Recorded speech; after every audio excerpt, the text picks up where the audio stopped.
Well, we're still in Martin, Christina. You want to do the thing? Oh yes. Greetings, fellow hamsters, and welcome, replay viewers. Are you How is fussing? everyone? I'm still fussing a bit. Look at this. I'm fussing. I Yes. see you're fussing. I'm very fussy. I'm fussable.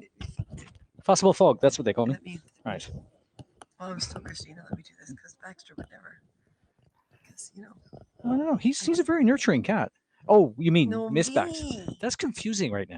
Oh my lord. We named the cat Baxter, and her character is We didn't Baxter. name the cat Baxter. Well, no, he came that way. We decided to keep the name. He came that way. He came that way. I know. With no instructions, right? Okay. Mm-hmm. So how is everyone? And who is out there? It's going to be interesting because the lettering is so small, and hopefully I'll be able to monitor with the iPad right here. Mm-hmm. Hopefully. Yeah. Hopefully. One thing here. Oh, did you grab the prize? Oh, the prize. Well, yeah, the prize. I'll go grab the prize. Oh my God! Eyes on the prize. Breathing? No, someone's stolen the prize. You said anything about we have a new mystery to solve. Someone's stolen the prize. So what? Someone stole the prize? What? No. No. Seriously, dude. Oh, good. All the glue is dry. Everything's good. Everything's good. Everything's good. Everything still works good. It still skips a little bit, but I think that's because there's a little flexibility. We may want to just get this one down tighter a little more. Yeah. Down tighter a little more and snip off the ones underneath, and then we have complete. But yeah, it's this one that keeps lifting. So make that a little tighter, which is interesting to do with styrofoam. That's true, yeah. I'm sure we can. Like, we're capable, right? Absolutely. This is kind of our profession. Is that going to stay there okay? One would hope. One would hope. Hello.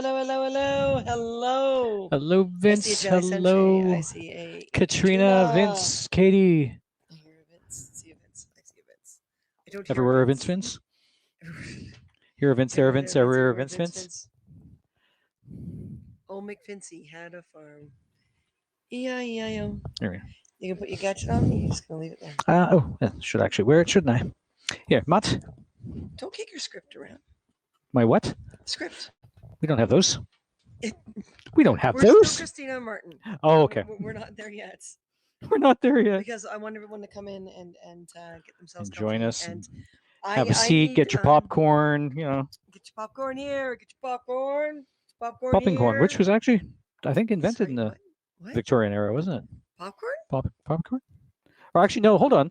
Didn't the ancient Mayans?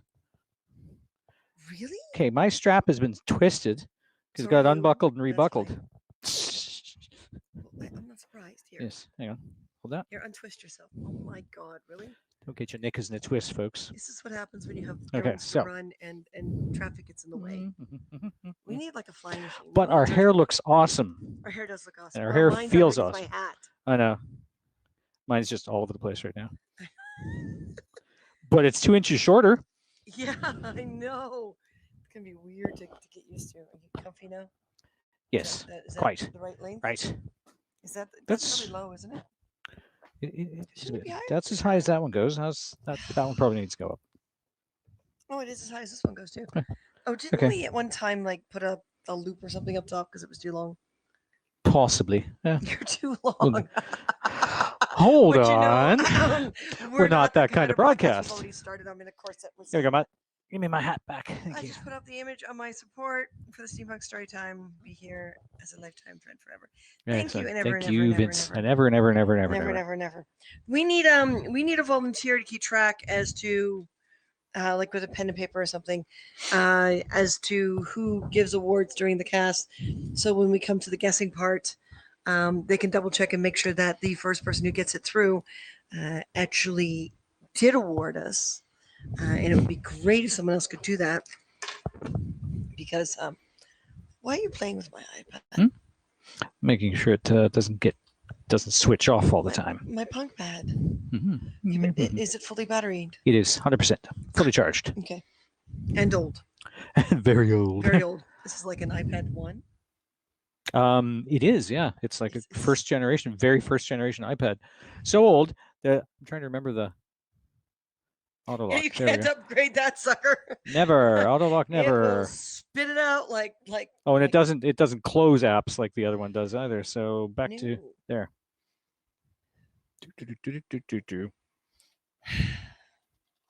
There we go. All right, are you done? Done. Fussing with my gadget. Yay, Jedi Senshi! Woo! High award. You get the high award. Is that you volunteering to keep track?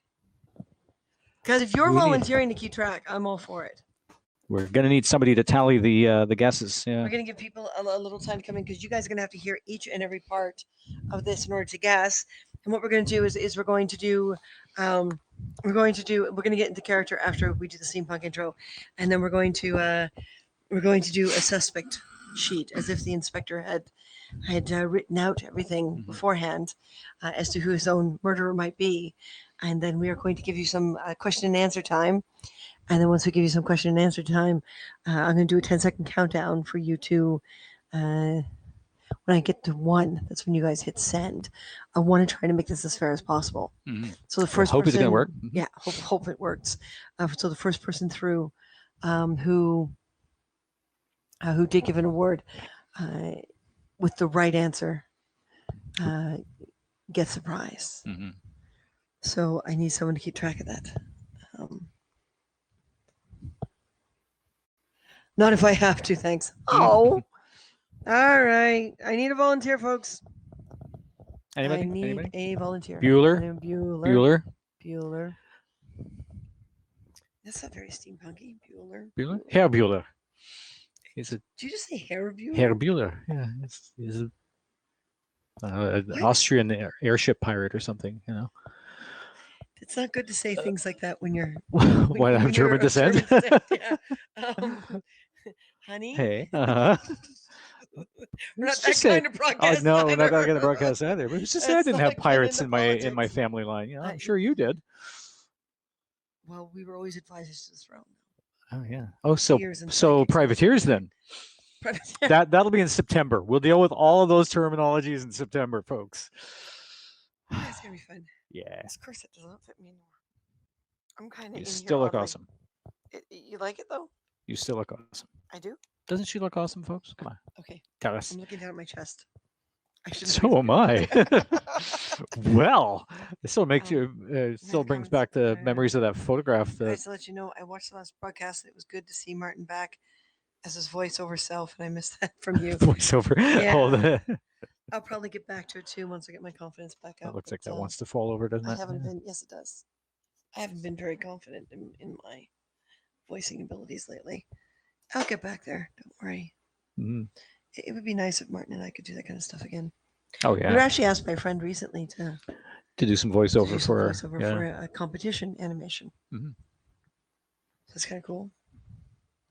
Oh, what do you mean connecting? Okay, why do we have a blank? It's not blank there. Mm-hmm. Yeah, interesting. Okay. Yeah, and you're actually pointing at it there. Okay. What are you guys seeing? At the same time. You guys are seeing the broadcast okay, right? Because our main camera line seems to be trying to connect. Yet we're not stalling at all that we can tell.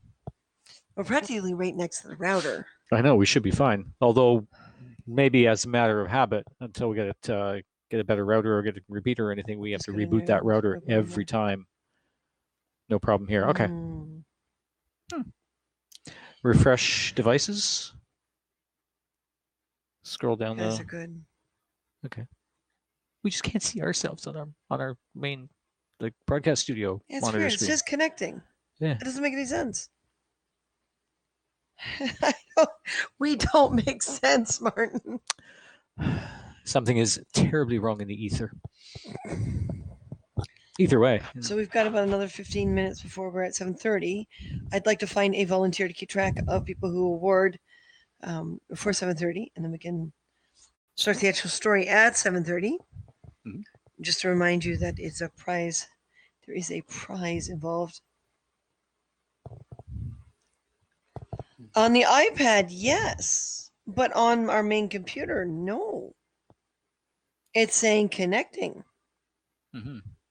But we know it's connected because we're talking to you. In the actual broadcast studio window in Chrome is where we're running the broadcast from. Can't see us. Yeah, let me run a little video. Refresh the AV devices. Hang on. No, not you. That. Not that one. Yeah. Okay, it's still not showing. And I can't hear the audio either. Oh, yeah. Right. What's our audio level on the? Oh, it took over the screen too. It wasn't supposed to do that. Now we went blank. Stand by, folks. We may have to reboot the router and. No, I'm reloading. Reloading. We will be right back. After these messages. No, the bikes are one of those rental bike things down in Seattle. We kind of temporarily borrowed them without paying for them for the photos.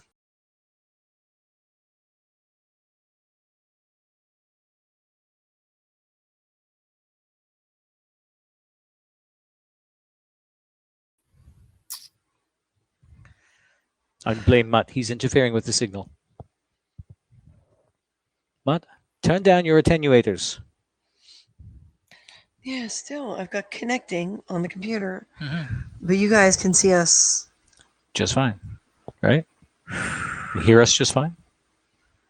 That's interesting. Give Mutt a bone. Yeah, interesting. I still don't see it on the computer. So it's not the router. We're going out to air. Yeah, we are. Okay. For some reason, we're not seeing it on the broadcast studio. Beta. It's beta. Steampunk beta.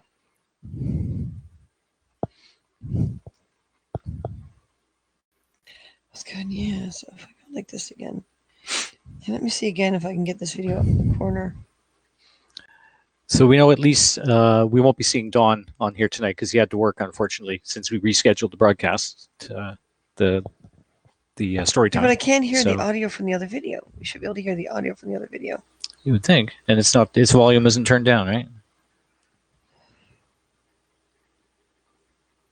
Oh, the volume is. Oh. Here it is. Margin. Is it plugged in? Yeah. That's when in doubt, check the audio levels.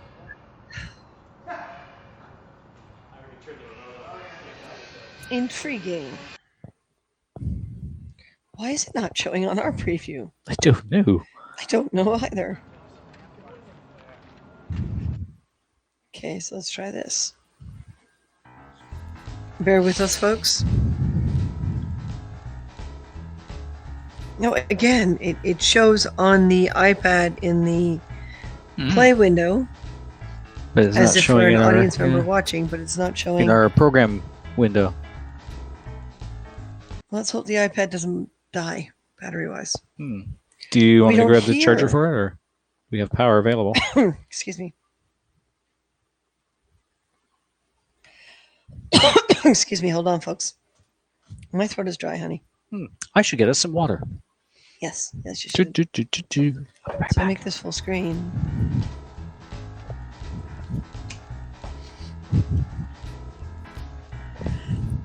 Excuse me.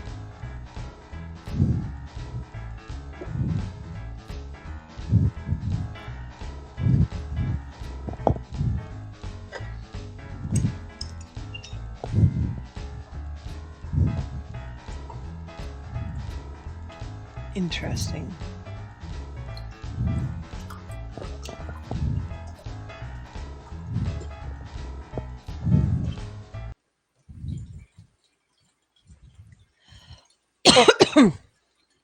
All right, folks, I am confused as to why we don't see it in the broadcast studio, but we can see it here on what you guys are seeing.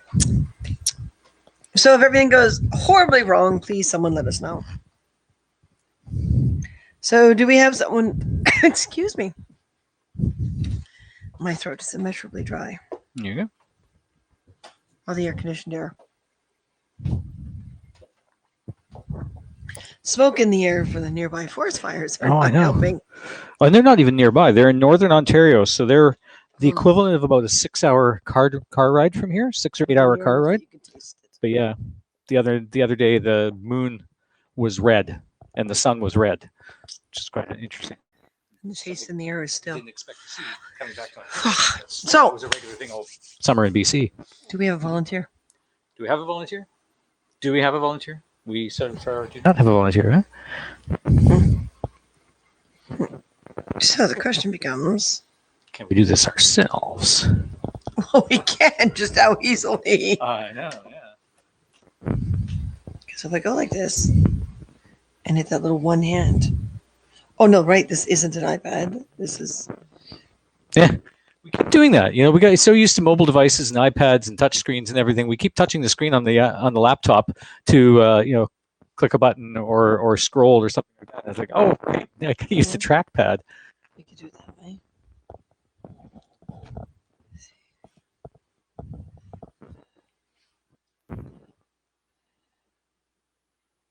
You are truly a wonderful woman. Thank you.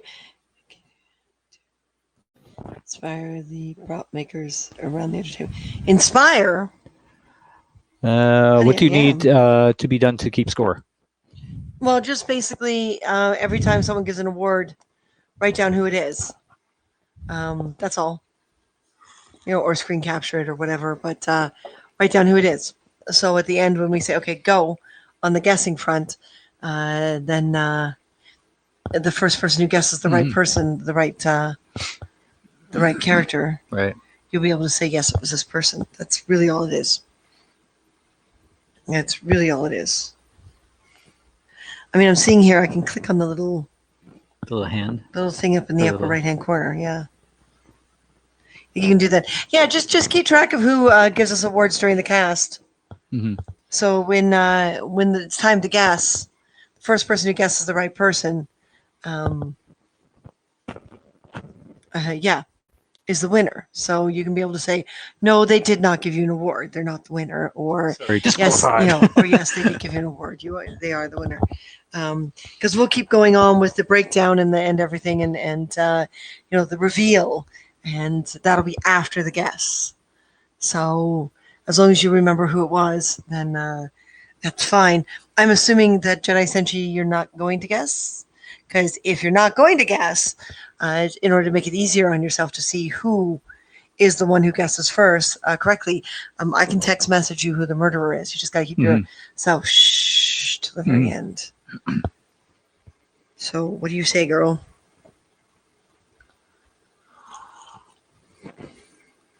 Hey, Jill. Greetings, Harold. So, Katie, if you're not going to guess, then it'll be even easier, because then we can just keep plowing ahead. And what did she say? No, I won't guess. I won't guess. Okay. So you will be privy to the answer, and you will be the only one privy to the answer. No, Matt, don't tell everyone. Don't tell everyone. Giving Katie so much power. So much power. Right now, she's probably sitting there evil laughing.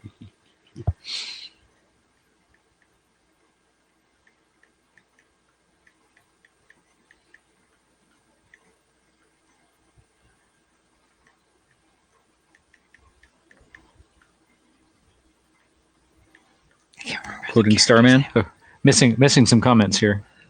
That's okay. Can you type in the character's name? Don't say it. Oh. But can you type in the character's name? And I'll look at the comment.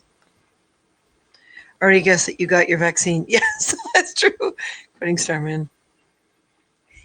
I'll guess the murderer if I have enough. No, you can guess with any amount of awards. You can guess with any. Your high already means you can guess. Your little high award already means you can guess. Guessing is any award amount. Oh, that was it Vince that gave the high award? No, it was Katie. That was Katie. Okay, Jedi Senshi, yeah. So any amount during the broadcast. Any amount during the broadcast. So you can pick the smallest amount and use that, and basically Katie will keep track that you posted that. So any amount during broadcast you can guess. You're allowed to guess. There.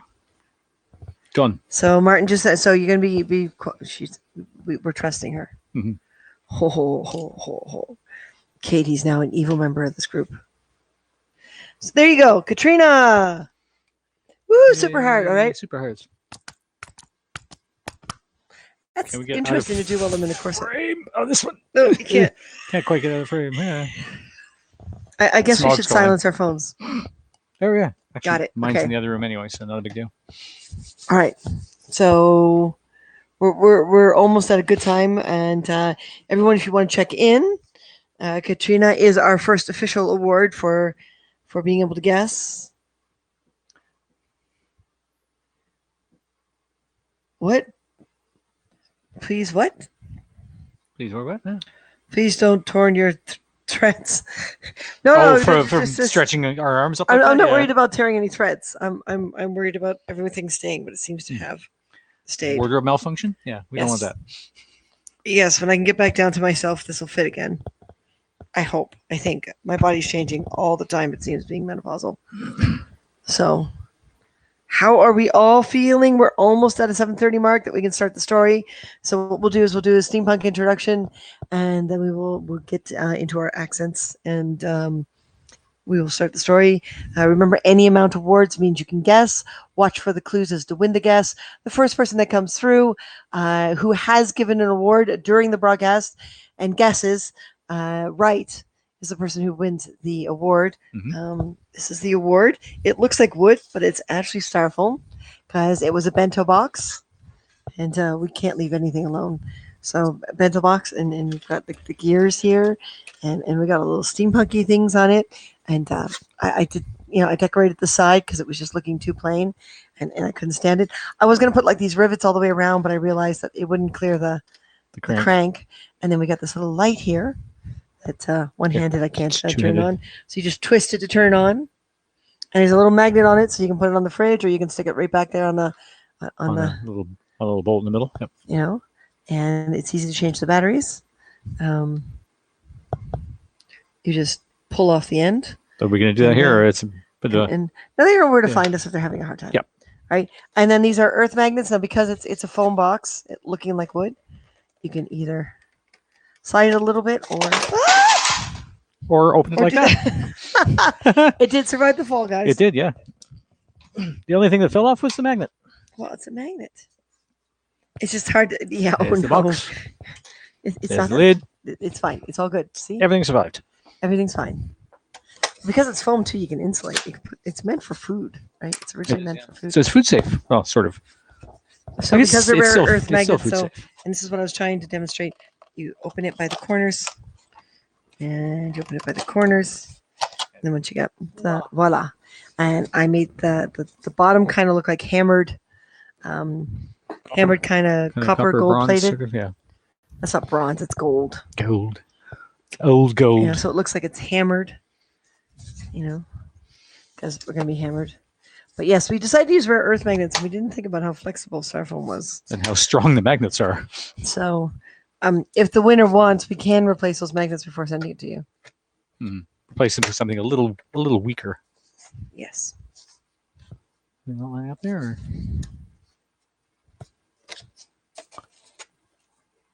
Oh, I see what happened. Extra magnet moved from one spot to another. Or? Yeah. Okay. It's okay. It's good. It's good. It's All good. right. It's good. We're gonna put that right there. All good. It's all good. All right. So there you go. So if you want weaker magnets, we can do that. We do have magnets here that are not rare earth magnets. We're just so instinctually used to using rare earth magnets that we do that on everything. I'll just needle the cat. Then you can begin, please. Ah, okay. What? She's got to needle the cat first. Oh, okay. Go needle the cat. Oh, thank God it wasn't the iPad. That's true. I'm feeling wonderful.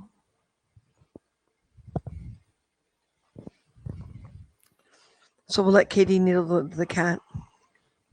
Her cat is diabetic, by the way, folks. So we've got a few minutes, and if anyone gives an award while she's gone, we'll let her know when she gets back. Yeah. Okay, so how do we all feel? Ooh, I'm going to take comments off of private. Oh, yeah.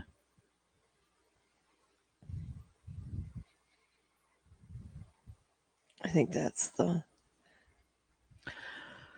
I think I need new contacts as well as new glasses. Oh yeah. My life budget's going up. Cat done. Cat That's done. fast. That is fast. Okay, so we're turning off our mics. And unless anyone has any more questions, remember any award amount can give you a chance to guess. And I'm hoping a lot of you guess. And those of you who are in the story definitely can guess as well. We won't ask you for any extra awards, but thank you, Katrina, for the extra. That was greatly appreciated. So if we're all ready, I'm going to mute our mics. Martin, does that say open? Yeah. From the bottom one? 13-inch screen is tiny. Yeah, Steam app's open. Yes, okay. You're welcome. Thank you, Katrina. All right, Martin and I are going to go bye-bye now.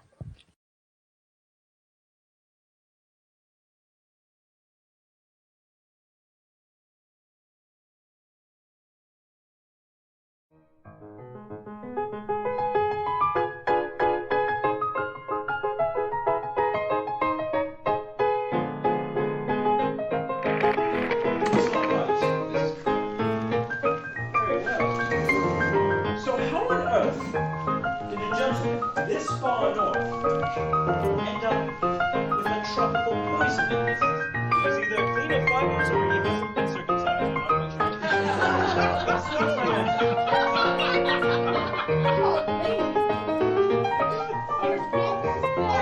I'm just stating a fact.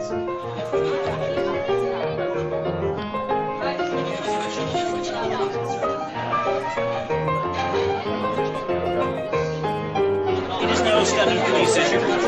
It gives me all of the records of all the criminals. It also detects criminals as well as detects poisons. And blood types. Exposure. Yes. 3 counts of menacing, though I don't really see it. 1 count of obstruction. 1 count of obstructing an officer.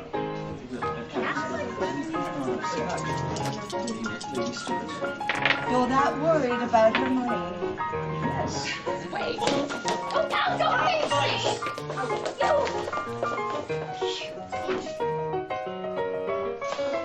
I'm placing you under arrest. Mr. Fenwick? Mr. Fenwick? Something's faulty. I must remove the...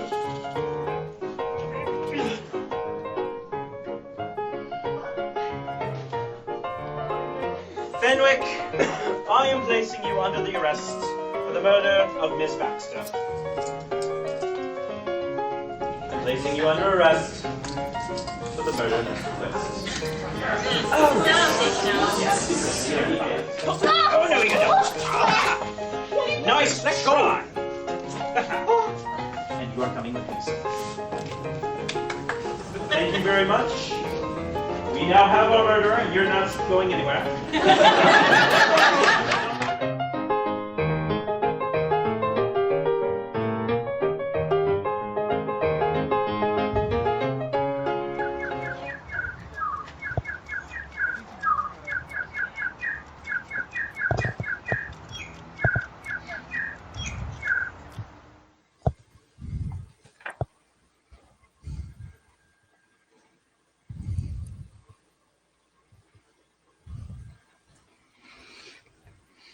Fog, have you heard the news? The inspector has been murdered. What? When? How? Who? It wasn't us, was it? Oh. No, not this time. Oh. But as Inspector Quartermain Emerson Hapstein is now deceased, it is up to us to find the murderer. As long as we're sure it wasn't us. We are sure. Ah. Yes, much Well done, agrees. Matt. I see you have the spectral lantern here. Do you expect to Yes. be able to contact the inspector? It would be the fastest way to resolve this issue. I could use a little help, Professor. Absolutely. Going to call in the dead now. The inspector has to be here somewhere.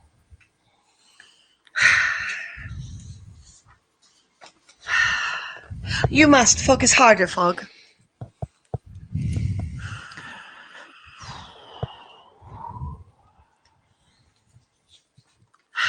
Focus. Mutt, All right, don't Mutt. distract us. Don't distract us. Come down. Come down. We're hoping the inspector comes through.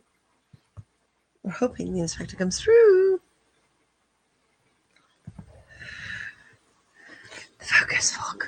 Focusing. Oh, I see a little energy coming through. Yes, a little energy is coming through. Ah, yes. Oh, Yes. I think it's the inspector. I think I hear him. Does he say who killed him? No, but he is giving us some information on his death. Ah, that would be good. Yes, it is. He is saying that he was electrocuted while he was installing a dishwasher of his own design at his home. He hired a dishwasher? Well, then we need to find out who that person is. No, I am not sure that is what he is indicating. He says he created a dishwasher, Oh, a robot then. a box, or at least that's what it looks like. A large box with a drawer in it. Yes, well, he was always a bit of an inventor himself. This is true. He also says that he's come into some money. 4.7 million to be exact. He said that he was looking for humanitarian investments. And we didn't approach him for funding?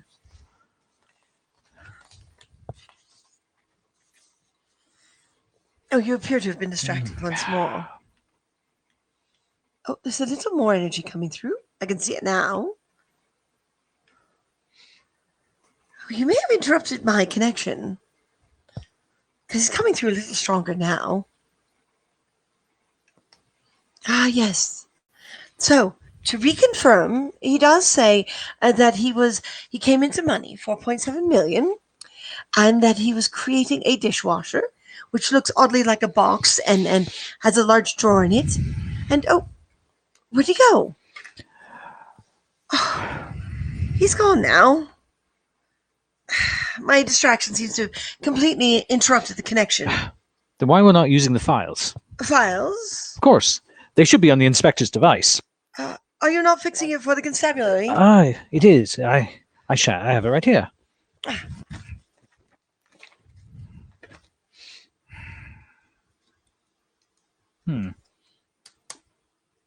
Well,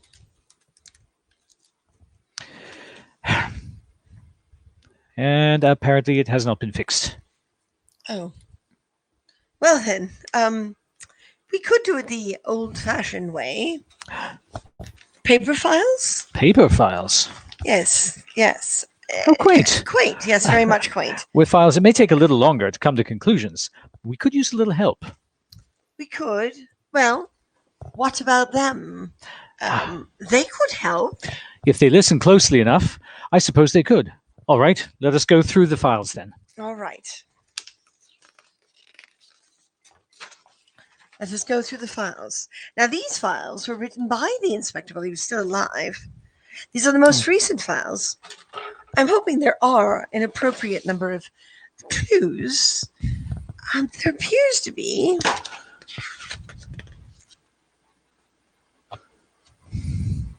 "13 suspects." Oh, what an excellent number. That's a lot of suspects. That is a lot of suspects. I didn't think the inspector had that many people that disliked him. Well, he did come into a lot of money. There's a motive right there. That could affect some people immensely. Let us just check on our data. Oh my! Well then. Vince says, "Oh my! Oh my. Oh my! It's a little warm in here. Just a little warm in here." It's exciting, that's why. Do we need a little bit more airflow? We should be A fine. little bit more airflow. Fog! Ow! Don't touch me like that, because you know We're not that kind of broadcast. Not even in the 1800s. Not even in the 1800s. No. And we are in the 1800s, the late 1800s. Yes. The Victoria is still ruling. Yes. And 1800s. Rule Victoria. Yes, yes. Victoria is an unstoppable force. Now, our first suspect, Mhm. if you would humor me here, is Nate Habsburg. Nate Habsburg. Yes, apparently he goes by the alias of Pablo. Oh, Pablo. Yes, You don't yes. say. Okay. And according to the inspector, he's a thief A thief. with a lot of money. So Nate Habsburg, the thief. Well then. Yes, yes. Mhm. And he has there's a description here. He has dark short hair, brown eyes, tan skin. Apparently he's physically fit. Ah. Can sometimes be seen wearing a Spider-Man type hero costume. Spider-Man type costume. Yes. So hairy with multiple legs, or It doesn't doesn't- really narrow it down. Hmm. It doesn't. But yes, I would assume that's what a Spider-Man I hero can't think of anything else that it would look like. type of hero. He's a thief. Hmm. He's wearing a hero type costume. Oh, Interesting. Very very, interesting. very interesting. Mhm. Definitely. AKA Spider-Man. Oh, yes. Yes, definitely. So, Well, I That's- suppose if he does whatever a spider can, yes. But is that possible? I suppose. With the right with gadgets. with the right gadgets, I right, mean- with the right motivation. This is steampunk. This is yes. It says you can build anything at this Yeah. time, right? So the report states by the inspector, the report Mhm. states Nate is a man of mystery. His costume when he commits crimes is of a Spider-Man type character. His skills at entering buildings undetected is infamous among investigators. His range of robbery items is as confusing as his choice of costume. Ah, A Well then. spider-type costume is very confusing. Hmm. I'm not sure why he would do that. and I suppose if you want to be able to climb walls and hang from ceilings, I suppose. I suppose so.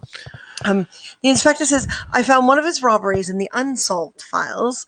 He had broken into a warehouse and stolen penny farthing parts. Ah, the penny farthing. Yes.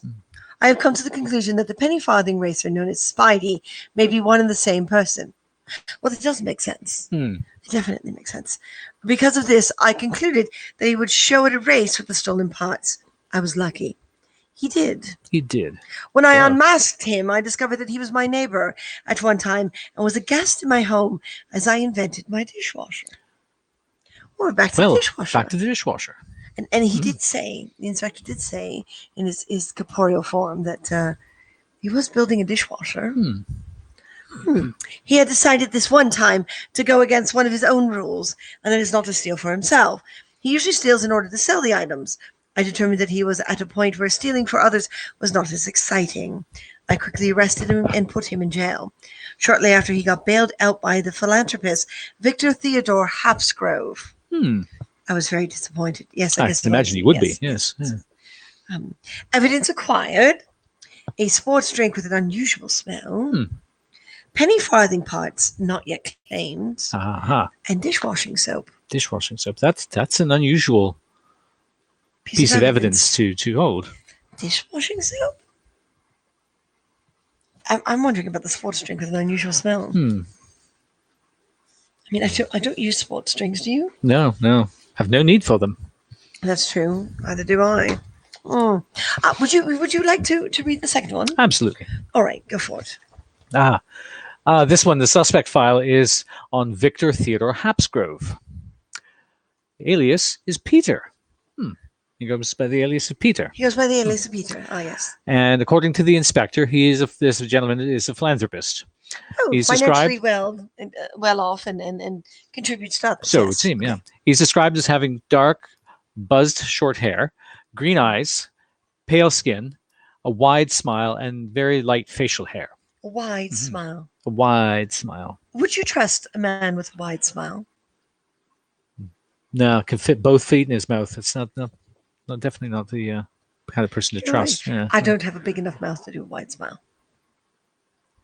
What? No, you don't. The report goes on to say, I have no direct issue with Mr. Habsgrove other than his idea of what friendly competition means to him. Ooh, competition. As a philanthropist, he is an investor that favors various forms of communication. All right. As I had come into money recently, I decided to try my hand at investing. I chose a struggling inventor who was developing a unique telegraph service to invest in. He had this Telegraph, idea to create the service to be free and to have donations be the primary source of sustaining income. Well, slow down a little. Slow down a little, Fogg. Yes. Just slow down a little so we can all Mhm. hear you. Investing. So the inspector was investing. Was investing in a free telegraph service, completely funded by donations. And this is the philanthropist, which is an investor. Yes. Oh, okay. So where does this fall into the place? So the inspector continues saying, "I felt this a better investment than other ideas that came to me." Victor had developed a similar service, but was charging straight up to take part. Oh, that's horrible. So a subscription fee to a communication service, right? Oh, The service I funded was much more successful than his. well, if it was free, I can see how. Inspector states, Mr. Habsburg has since moved on to funding penny farthing races. Oh, penny farthing races mentioned again. Oh, so bicycles, so to Mhm. speak, or Velocipedes. velocipedes. Yes, Mhm. bicycles or velocipedes. And So- why are they called velocipedes again? Well, a velocipede is a type of bicycle with the pedals on the front wheel. There's no chain, there's no sprockets. The pedals are on the front wheel. You'd And be very penny fit if farthing you is- raced with that. Oh, absolutely. There's no gearing or anything to. That's right. To and give you a penny mechanical farthing is advantage. okay. Mhm. Of course, a penny farthing has a big wheel on the front and a little tiny wheel on the back. So, Sounds like some of my ex-boyfriends. oh my. What? So the evidence acquired was a digital video device used for communication. Intriguing. All right. New technology. Handbills for penny farthing races featuring the racer Spidey. All right. And a statement of accounts for losses for the communication platform that Mr. Habsburg invested in. So Mr. Habsburg and Or Habsgrove. I thought. Habsgrove, Yeah. sorry. Yes, Mr. Habsgrove Mhm. and the inspector were both investing in communication platforms, but one was charging and the other one wasn't. And the Correct. inspector's free service was much more successful. Mhm. I could see how that would be much more successful. And penny farthings keep coming up. So Mhm. I would be able to take my device Yes. and mhm. I would be able to communicate visually much more effectively than I could like, driving across town and Mhm. and In much less time, of or course. bicycling Yes. across town in Mhm. on my penny farthing Mhm. and seeing someone in person. Well, that's very convenient. It is very. I like the sound of Mhm. both of these, but I wouldn't pay for it. Maybe I Mhm. would. It's a new technology. But no, if I'm going to get the same thing for free, why should I? Why would you pay? And Which would be very good reasoning for why Mr. Habsgrove's investment did not pan out. donations be primary source of sustaining income. Well, that means that if people like communicating with me that way, then they would give They some would money. willingly give money Oh, as opposed to not having a choice. well, I actually like that. Mhm. You know, that makes much more sense. And I could see why Mr. Habsgrove would want the inspector out of the way. Mhm. Before we move on to the next suspect, Val, I believe there Yes. was a comment. Is there? Surprise, Fogg, you don't have all the comments yourself. Hmm. Usually can't be shut up. Ah, They're okay. chatting with each other, it appears. Oh, good. Okay. So yes, yeah, they are chatting with each other Ah, good. instead of listening. I know. Well, it's a movie theater. Shh. Now remember, Turn all your cell phones and pages off. any amount of awards means you can guess. Those of you who are already sponsors and awarding us $5 a month Mhm. get a free guess. So pay attention Mhm. because we need your help. I will take the next one. Okay. Suspect file. Francis Harvey Badger. Badger, you say? Badger, I say. His alias is Ron Toll. Ron Toll. What an awkward Well, alias. Hmm. What a very awkward. It sounds like it's Oh. a short for something, but Well, apparently he's a gambler. oh, we've known at least one of those in our time. At Yeah. least a few, yes. At least yes. several of those. Yeah. Yes, and with a gambler with the last name Badger. Badger. Badger, Badger, Badger, Badger, Badger, Badger, Badger, Badger, Badger, Mushroom, mushroom. Badger. Badger. His description: dark short hair, tight curls, dark eyes, prone to wearing Hawaiian shirts. Ah, Well, that's Okay. rather loud for a gambler. very brightly colored, yes. Talk about being obvious. I guess he uses it to distract people, hoping he'll win. Ah, yes. So is he a good gambler or a bad gambler? We really don't know, do we? We have no idea. No. Perhaps the report says something about that. I hope so. I hope so. Because if he's a bad gambler, we may have a really good suspect. Mhm. A report. Mr. Badger is a curious sort indeed. He is a foolish gambler with many issues regarding managing money. Oh, Ah, okay. So he is a bad gambler, he's a bad a gambler. poor gambler. And the inspector has 4.7 million extra Hmm. dollars all of a sudden. Would sound very, very tempting to somebody hard on their luck. Yes, he would. Mhm. He continues to lose money at a rate that his wife cannot handle. Ah. I suppose if I was his wife, I wouldn't be able to handle it either. No. I'd be nagging him day in and day out.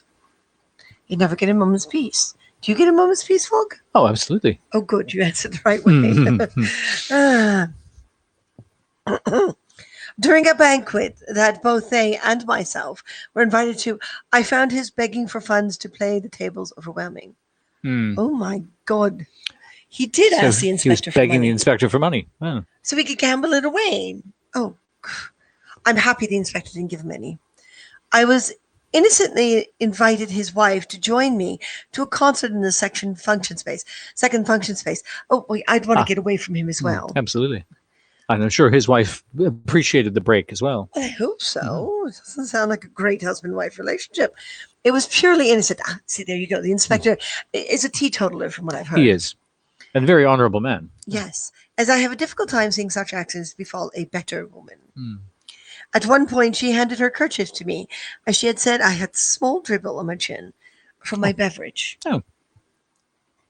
Well, before the end of the night, he had found us and tore her away. Drunk, I assume. Oh, Badger. Mhm. He hollered that he would guarantee I would never see her again.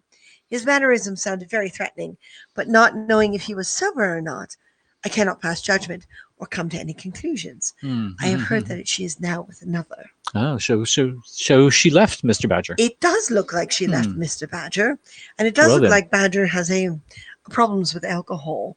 But that's a nasty threat, especially since the inspector is now deceased. It is. Rather Evidence suspicious, I would acquired. think. It is.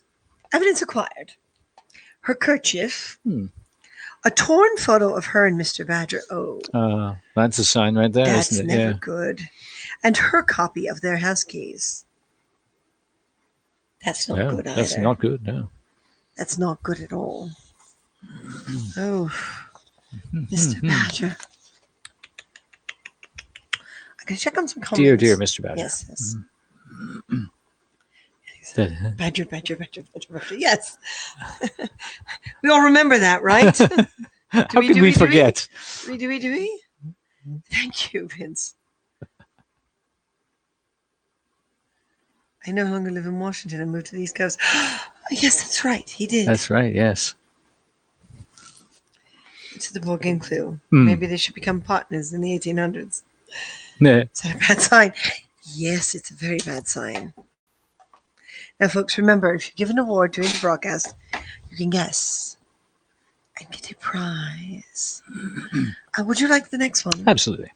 Now, remember, we have to make it nice and clear for everyone. Nice and clear. For Nice and everyone. clear for everyone. Yes. Enunciate, she says. Enunciate, Mhm. yes, please. Ah, this one's an interesting one. Oh, The name is William One-Eye Willie Mortimer. one eye Yes, One-Eye Probably an eye Willie. patch. Possibly.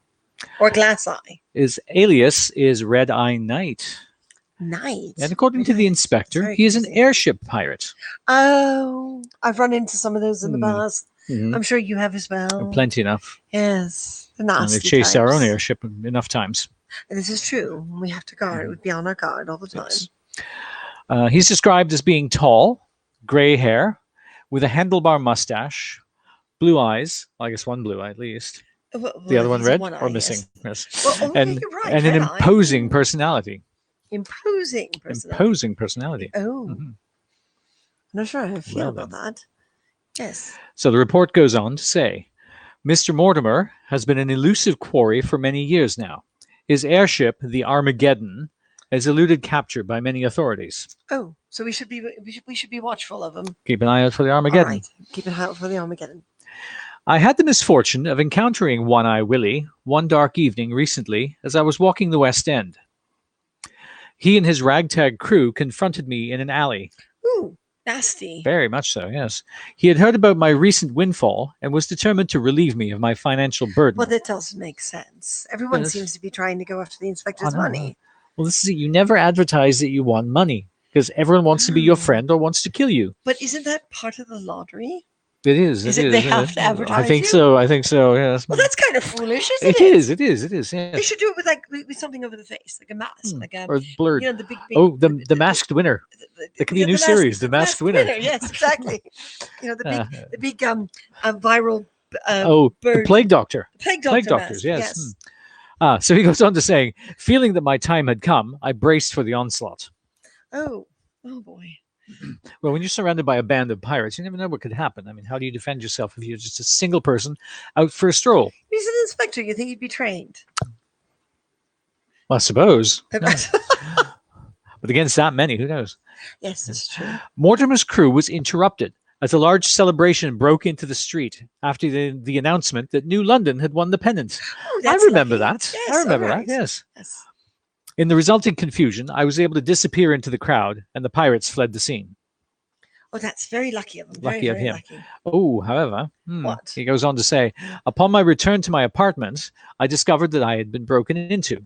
Oh, There seemed to be nothing taken, but it also seemed the culprits left in haste, dropping some items, as they were interrupted by Mrs. Weatherstone, the landlady.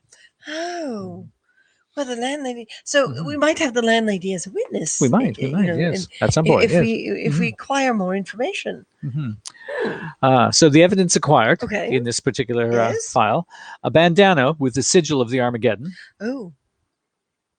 an electric pistol of unknown design to be analyzed. An electric pistol. An electric pistol, As opposed to an energy pistol. I suppose, yes. And as opposed to a flintlock or a projectile pistol. And a pair of spectacles. Spectacles. Spectacle, testicles, wallet, and watch. It doesn't say anything about a wallet or a watch. No, it doesn't. Or the other thing. No. No. No. No. And Just spectacles. right. Just.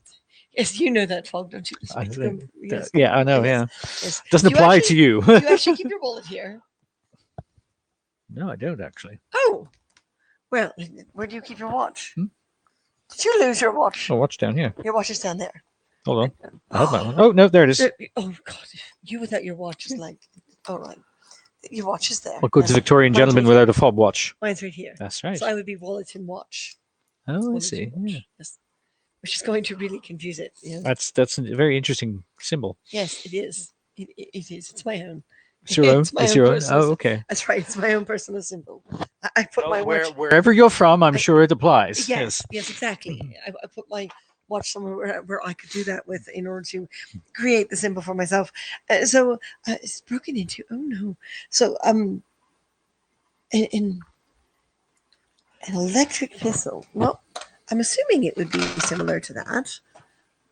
Oh no, my pistol is not powered up. There we go. There it is. I assume it would be something similar to that. Possibly.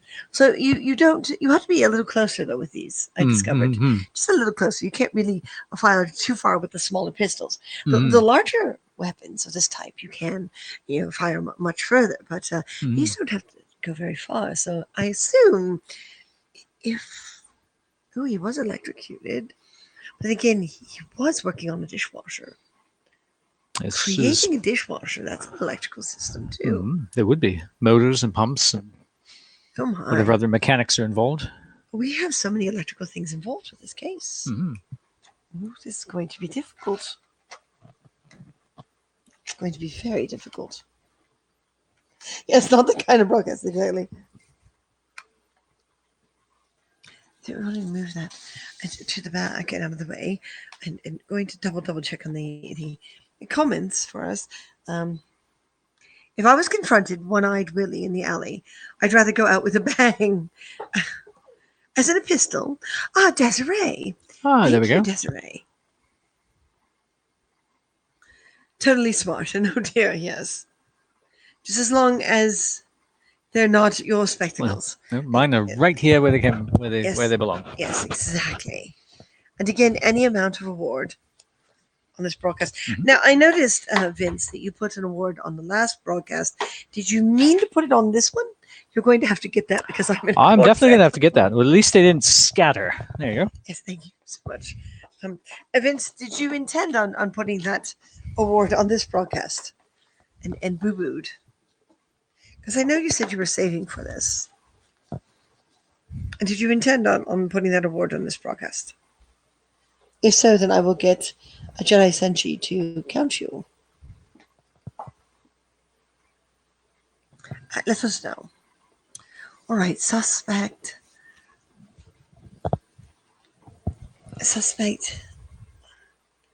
That award on the list. Yes, but I know. But you were saying you were saying to us that you were saving up for this one. For this one. Mhm. So did you accidentally, wink, wink, put Nudge, that nudge, award wink, wink. on the wrong broadcast? Wink, wink. Nudge, nudge. Say no more. Say no more. Yes. Nudge is as good as a wink to a blind bat. Yes. Oh yes, of course it does make sense, doesn't it? Mhm. Yes. So we're going to count Vince's award because I think you put it on the wrong broadcast. In I all believe so. honesty. Yes. So Jedi Senshi, if you can count Vince, he did put an award on the last one. He was saying he was saving up for this one, and I think he accidentally did that. So Vince, we shall count you as an award person. All right. So you'll be able to guess. Done. Perfect. All Thank right. you. Excellent. All right. Mhm. Now our next suspect is Gus Gus. Cole Gridley. Hmm. Gridley. What Gridley, a lovely name. huh. And his alias is Chris Weekend. Ah, Chris Vegan. Okay. And he is a tinkerer / mechanic. Oh, well. Well, Gus. Isn't Gus the most stereotypical name for It mechanic? is. It is. It is. Gus's garage. Gus. And Gus and, oh my. Well then, poor Gus. I guess he was, the moment he was named, he was destined to be a mechanic. Mhm. His description: a dark short hair, hazel eyes, salt and pepper facial hair, pleasant smile, calm in saying, "You can trust me." Oh no, I A don't mechanic like who that. says you can trust me. A mechanic that, How many mechanics has anyone ever known that are completely trustworthy? well, and if his common saying was legitimate, why does he have a suspect file? That's a very good question. Well, read on and let's find out. Yes. Hope everyone's Report. taking notes. I hope everyone is taking notes. Mental I will or never otherwise. trust one. And you are very welcome. Owner of the Colorado Fix-It Shop, Ah, Gus, with his personal way of charming others, has managed to swindle customers for years. Well, there's your trust. hmm. As I interviewed people regarding his practices, I discovered that he does not directly take their funds, but more talks them into items they do not need. Okay. I discovered his practices while bringing in my buggy, which I named Founder, to get repaired. I did not know the inspector had a buggy by the name of Founder. Well, apparently he does. What a Or great name did. for a buggy. Mhm. What do you think, Matt? Do you think it's a good name for a buggy? Matt agrees. Matt does agree. Where is it? Oh, yes. I have the knowledge and skill to do so myself, but with my schedule has become full since I began investing in alternative forms of mass communication. Aha. Oh, that would make someone very, very busy. Mhm. After I dropped off Founder, I returned to my tasks. He called soon after with a large list of what I need for my buggy. I insisted on arriving in person, and when he refused, I used my new technology that I had invested in order to kinetoscope call him. Kinetoscope call. Kinetoscope call. Uh-huh. So a visual form of communication. Well, that's amazing. Mm. I am impressed. I saw many unnecessary items behind it with my name on it. I held my ground and told him to reimburse any other customers he had done this to. As far as I can tell, he has done so. Update soon. I guess the fear of the law and repercussions of the law. There's So no update. no further updates. So he never got a chance to update. Hmm. He died before he updated. Well, Evidence acquired. Invoice for services. mhm. A lithograph capture A lithograph capture Of what? showing additional items. Oh, would that be So- capture of an image of the screen? From the kinetoscope call. So Oh a my. moment of That's the even call that's captured. impressive technology. Wow. No wonder he was popular. Mm-hmm. Witness statements, those are always handy. And electrical wires assumed from a buggy. Assumed. Electrical wires. Electrical. There we have that electrical again. Oh, and Gus would know electricity, Well, he considering would. his profession. And the inspector was electrocuted. Mhm. Oh my. This is looking more and more suspicious as we go along. A buggy named Founder. And Mutt is an awesome name. And give Mutt a big O bone. Yes, it was so sad. Mhm, Very sad. Mutt is short for Mechanical Universal Tracker. He's keeping his head very still today. Yes, yes. Because Falcon, he has so many hands. That's true. Would you like the next suspect? Absolutely. All right. Yeah. Ah, well. Oh, quick little perusal. Oh, this one's very interesting. we have a female suspect, Oh, about time. a Miss Maggie Miranda Goodall. Maggie Miranda. I like the sound of that. That's Maggie nice. Miranda. Maggie Miranda Goodall, alias Jedi Senshi. Oh, Classification: she's listed here as a showgirl. a showgirl, is she? Small in stature, short blonde hair, a charming personality, and a straightforward attitude. A charming personality. Straightforward. Oh, I do like straightforward women. Tells it like it is. That's right. The report reads, I find myself quite smitten with Miss Goodall. Oh, Inspector. Ah, Inspector. Well. Her charm and demeanor appeal to me in every way. I have taken it upon myself to court her and express to her my desire to wed her. Well, Very serious, Inspector. Well, Inspector. Why is she a suspect? I'll read on and let's find out. Right. She is being quite aloof, turning down all of my attempts, including my insistence on installing one of my dishwashing machines in her home. Oh, he tried. Her insistence is that she remain a spinster, as she is eternally bound and devoted to her 3 feline companions, Well, cats are very important, especially to women. named Bob, Fanny, and Fred. Ooh, Bob, Those are Fanny, unique and Fred. names for cats. They're all very English names. You know, Bob's your uncle. Fanny's your aunt. That's right. And Fred's just a fabulous name. Yes. I've Yes. heard, yes. Yes. I have no issues with cats. However, I find it impractical to devote such attention to creatures who offer little in return. Oh, Inspector, you're infatuated with the woman and you didn't. Oh, God. Look, you'd never say things like that about a woman's cat. No, absolutely not. Yeah. Having turned down my every offer to support her so she can leave the sordid life of a showgirl, Ms. Goodall has completely ignored my communication and has returned all of my telegrams. Oh? That's very seriously a no. Yes. The evidence that has been acquired. All right. A feathered headpiece. Oh, Showgirl. of course. A broken cat collar. A broken cat collar. Broken cat collar. I don't want to know what they were doing. Returned telegrams. Which he stated. Which he it stated. happened, yes. And the pump section of the inspector's dishwasher. The pump section. Hmm. Interesting. Very. Once more, electronics. Mm-hmm. But it's not attached to anything. It doesn't say, No. does it? No. No, it doesn't say if it's attached to anything or not. Oh, we could assume it isn't. We could assume. We could assume. Yes.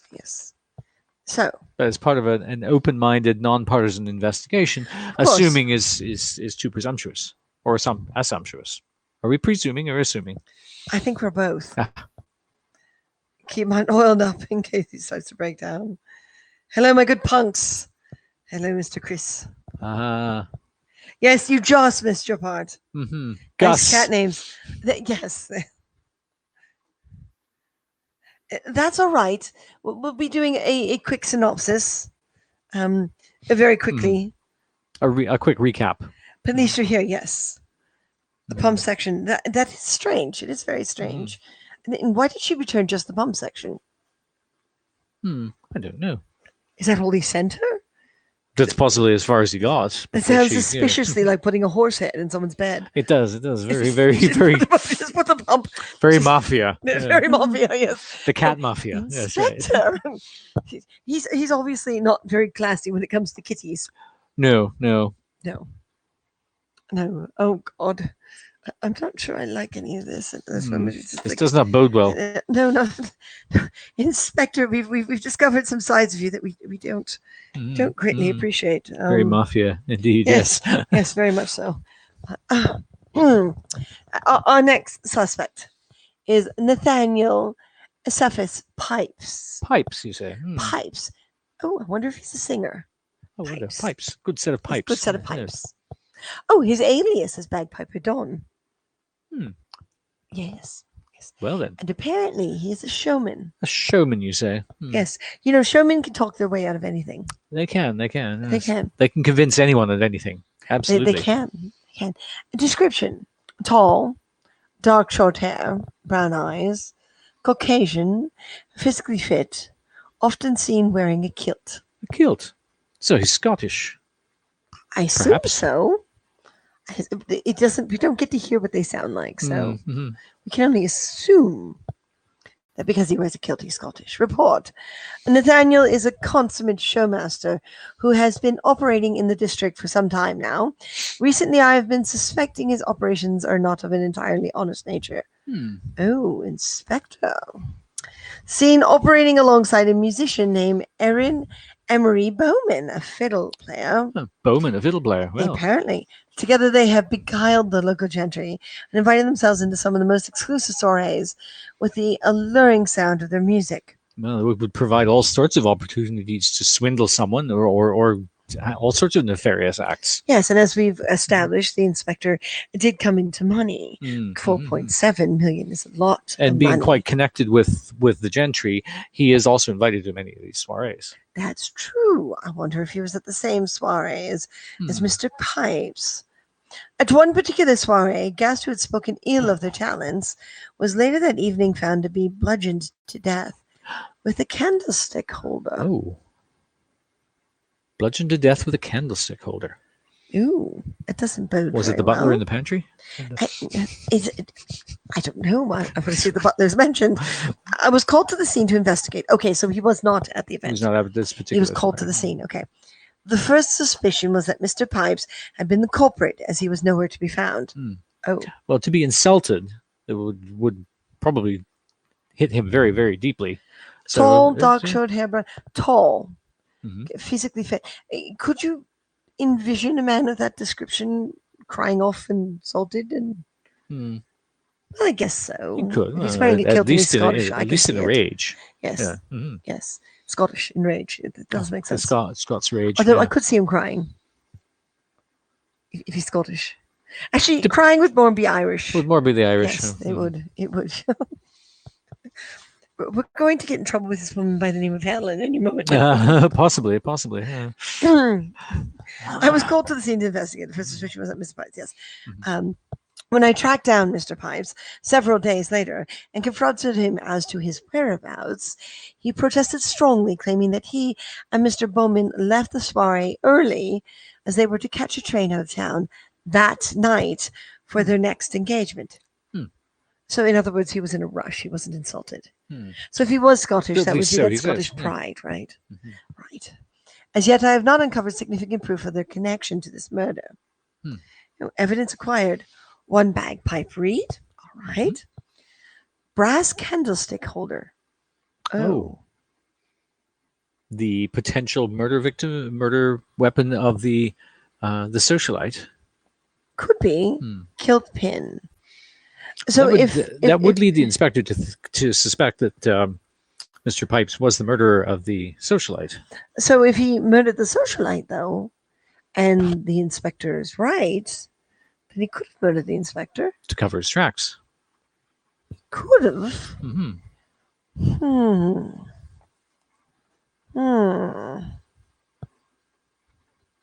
Perfect name for him.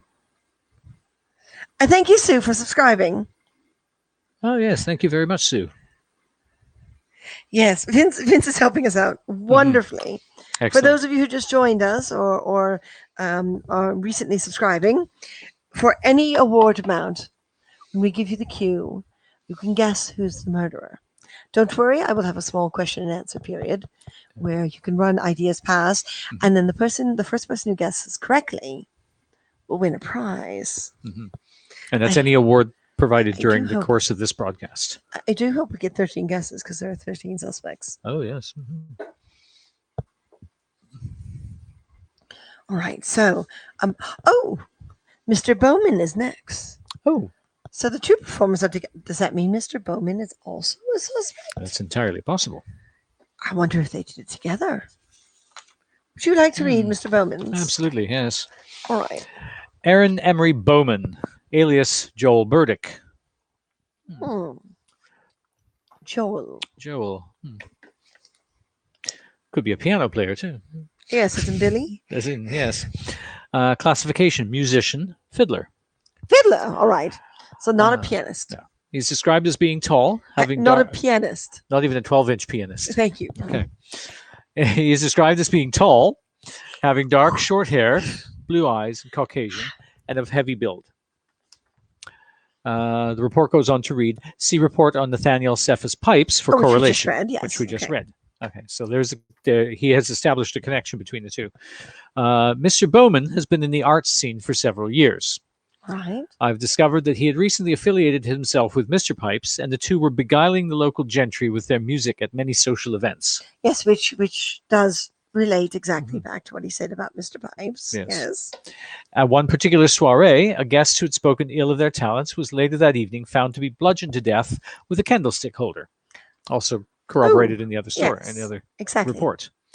I was called to the scene to investigate. Right. The first suspicion was that Mr. Pipes had been the culprit, as he was nowhere to be found. Right. A witness to the events of the evening noted that Mr. Bowman had had a loud verbal confrontation with the deceased before the Oh. two performers departed the soiree. Well, that's not very good. When I tracked down the pair several days later, I questioned Mr. Bowman as to his whereabouts. He informed me that he and Mr. Pipes left the soiree early and returned to their homes for the night. Oh, that That doesn't match. contradicts with what says Mhm. here. Left the soiree early as they were to catch a train out of town that night for That the next night. engagement. Man. Here Oh. it goes on to say they were to catch a train out of town the following evening for their next engagement. So, did Mr. Pipes get his timing wrong, Or did Mr. Bowman is Mr. covering something? Bowman lying? Mhm. So Interesting. the inspector goes on with the report. Despite my suspicions over Mr. Pipes, I'm not entirely convinced Mr. Bowman is innocent in this matter. Further Oh. investigation is required. Yes. And there's no further investigation. No, that's another suspect. Evidence acquired in this particular investigation, Yes. one violin tuning peg, All right. a brass candlestick holder, Another brass candlestick holder. another brass candlestick It's holder, two brass candlesticks. and a photograph of Mr. Bowman and a woman who is presumed to be his wife. Oh, I hope so.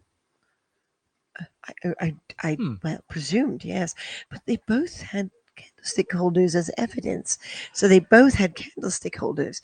But the inspector seems to leave out the fact as to whether or not the candlestick holder is dented. Hmm. Then again, well, socialites do have hard heads. They You would do. think they would be dented. Hmm. The candlestick holders, Well, not the their head heads. apparently the head was definitely dented. well, that's true. That's very true. So it could be a double murder. Hmm. Oh, if the inspector was getting close to figuring it out. Oh, This is no. possible. This is very possible. This is very possible. Joel is given a high five award. Thank you. Thank you, Joel. Ouchie. Mr. Bowman might be lying. He might be. He might be. Mr. Bowman might be lying. Mhm. Mr. What Pipes do you say, might be Mr. lying as Bowman? well. We're lost track. Is Mr. Bowman right there? So I suppose I should read the next one. By all means. Ormus Larkin. Ormus Larkin. Ormus Larkin, alias Eric Hypes. Hmm.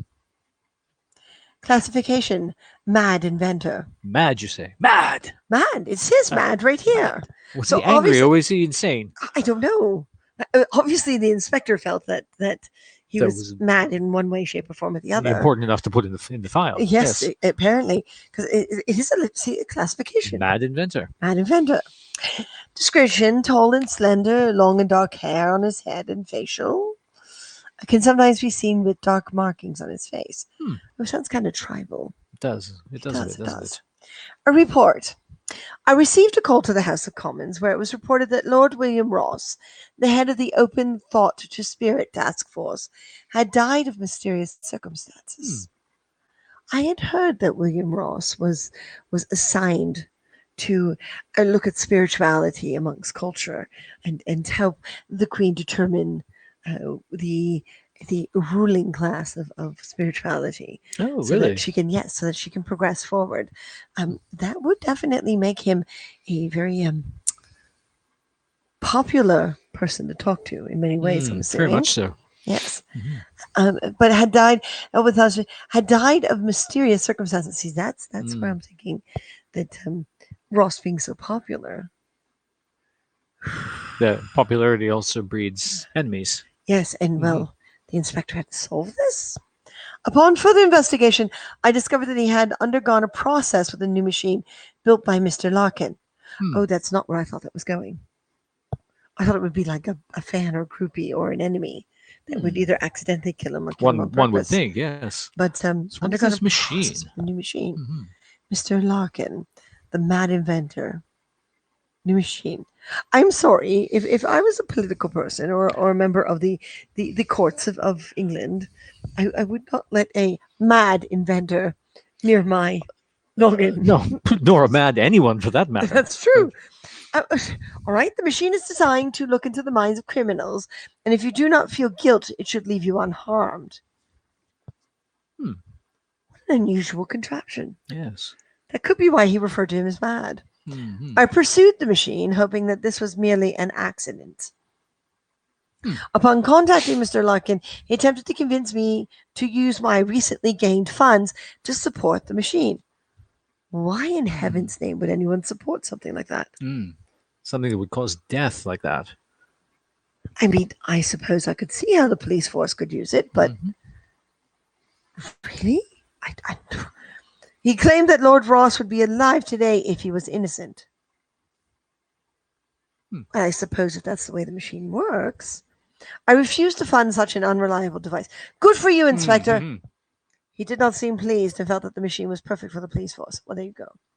I continued to turn it down. He has since disappeared. Oh. Wow. He turned it down. Now, how would this machine read your mind? If it's electrical pulses of some sort, and the inspector was electrocuted, In theory, that would make sense. but how would he get near him with such a machine? Evidence acquired. A section of the machine left behind in his haste to leave. Oh. Shorthand notes taken during the process with Lord Ross. A key. A key. A key. Well, His haste to leave? That's concerning. that's also very suspicious. It's alive, yes. The mad scientist. Excellent inspector, yes. The inspector may have been passed, but he turned down funding such a machine. That is an excellent thing, because that would be horrible. But it may unfortunately be at the root of his death. Oh, would you like this one? Lily. Well, yes. Aha. Lily Beatrice Goodenough. Alias. Good enough. Is she good this- enough? Well, we'll find out, won't All we? right. Alias Desiree Mathis. Also, Desiree's a very lovely interesting name. It Yes. is a very lovely name. Classification: mystic fortune teller. Oh, then she should have one of these. You Spectral think she could lanterns handle one of those? spectral lanterns are very, very handy. Very, very dusty, apparently. Description: tall and slender, short brown hair, hazel eyes, and slender facial features. Slender. All right, then. His report reads, Ms. Goodenough is a curious sort. I recently commissioned her to her help in solving a case which eluded me. Her skills as a clairvoyant assisted immensely in apprehending a suspect and bringing them to trial. Well, that's good. Those skills should be used more Mhm. often. So maybe not so much smoke and mirrors after all.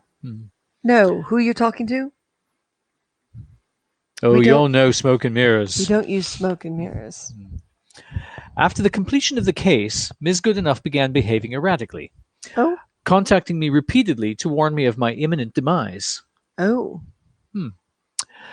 She was insistent that a plot was afoot to have me murdered. I reassured her that I could take care of myself and continued about my business. Well, if they are legitimate skills, that should have been something the inspector took seriously. If they are one would not, think. she could be the murderer. Ms. Goodenough persisted, more flustered and furious each time I scoffed at her prediction. I am an open-minded man, but I fail to see how one can predict events that have not yet occurred. Oh, poor man. The evidence acquired by the inspector: an Egyptian tarot card deck, Oh, a dagger of unknown origin, a dagger. and copies of her telegram warnings. A dagger. A dagger. But he was electrocuted, not Mhm. stabbed. Is it an electric dagger? But if she's a fake mystic, she would Hmm. want to make sure her prediction comes true. Is it a what dagger? An electric dagger? No? Can- I don't know. Well, I suppose if we can have electric pistols, we can have electric daggers. Have you ever seen Very, an very electric handy dagger? for carving a turkey, actually. Yes, that's very true. But if she's a mystic, Hmm. you don't use electric daggers when you're dealing with electrical energy from the spiritual It world. it would conflict. It would definitely conflict and interfere with the process of the dagger. Mhm. I think it's a metal dagger, much like mine. Mhm. That's what I think. And the evidence is all at the constabulary. Miss Goodenough. Ah, Frank, hello. Hello. Totally. So anyone who just joined us or just actively became, a follower, any amount of awards during this broadcast, you get to guess who the murderer is. And by doing so, you get a chance to win a prize. We have a steampunk box for you guys. Okay, so let's see. Next suspect. Mhm. We have 13. This is the largest cast we've had so far. They're only growing every time. And the growing. fact that the inspector is Mark, the head of HAPS. That's technically. right. One of the inspector is Mark. He's not one of the 13 though because he's dead. and So we're we get to above see these suspects. 13 from the eyes of the inspector, though. Yes, exactly. So the inspector wrote these before he died. So you can all congratulate Mark for keeping good track of his possible murderers. And it looks like As they HAPS. were apparently suspect for other things as Yes. well. It looks like HAPS will get passed down to whomever. All right, next suspect. Abatha, Ethel, Nethersail. Nethersail. Nethersail? Hmm. Is that like never sail? Like Neversail? Yes. Oh, I don't know. Alias, Katrina Porter. Ah. I like the alias though, Porter. Mhm. Porter. Actually, a port's a good drink. Mhm. You know, and we know what a porter is.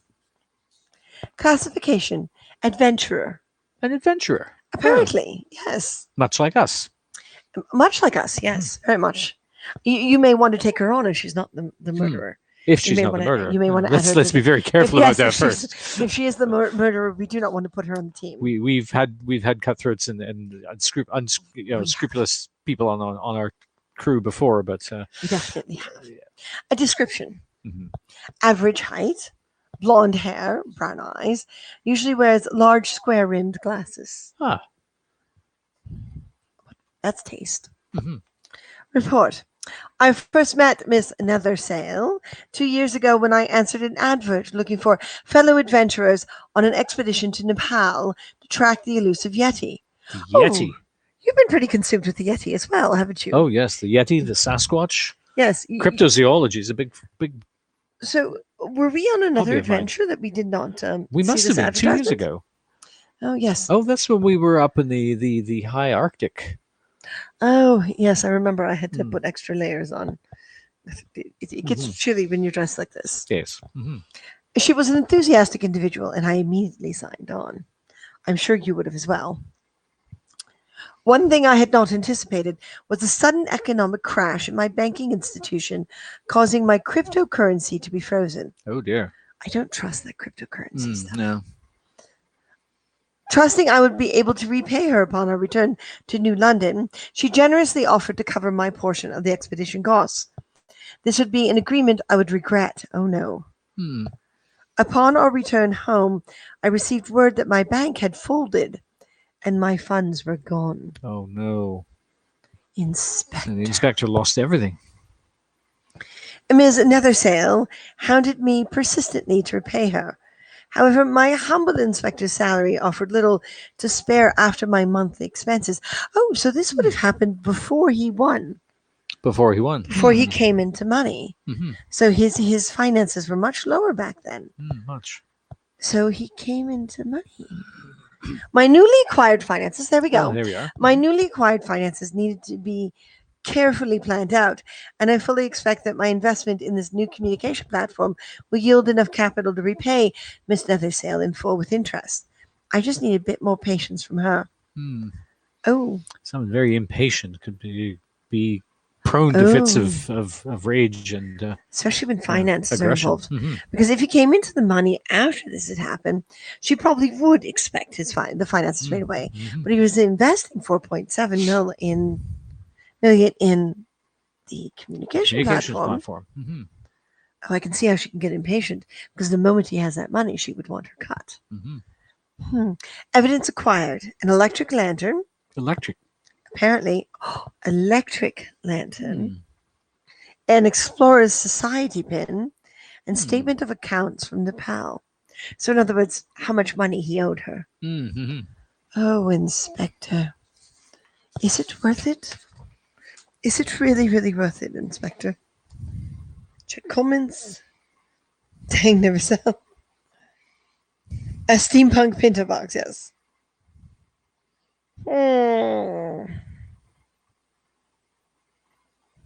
Oh man. Mhm. So an adventure named Nethersale or Neversale. Another sale. Never. Would you like to read that one? Oh yes. Another female suspects. Apparently, he's had a lot of female suspects in this. Hmm. The name Julia Iris Kraft, alias Zianus Tassuger. Oh, that's an interesting alias. Classification: evil scientist. Oh, he bothered to put evil. He very much bothered to put evil. Oh, he apparently felt that she was. That's possible. If not, he would not put evil. I suppose that depends on the results of this particular report. Oh, Description: tall and solid woman with curly hair, talkative and meticulous in her descriptions. And the report reads: I first met Ms. Kraft at a science fair in which I was demonstrating my earliest version of my dishwashing machine. back to the dishwashing machine, yes. I think he was a little obsessed with that. Just a bit. She It's an had amazing technology if he succeeded. It would be, yes. Groundbreaking. How much of a time saver it would be. She had on display an unusual contraption that mixes formulas in perfect quantity without human error. Oh, I found the machine fascinating, but more so the odd taste of the so-called harmless mixtures she was using to demonstrate. Many that day fell ill, including myself. oh my. I'd approached her booth on the next day of the event and asked her what she was using as a formula.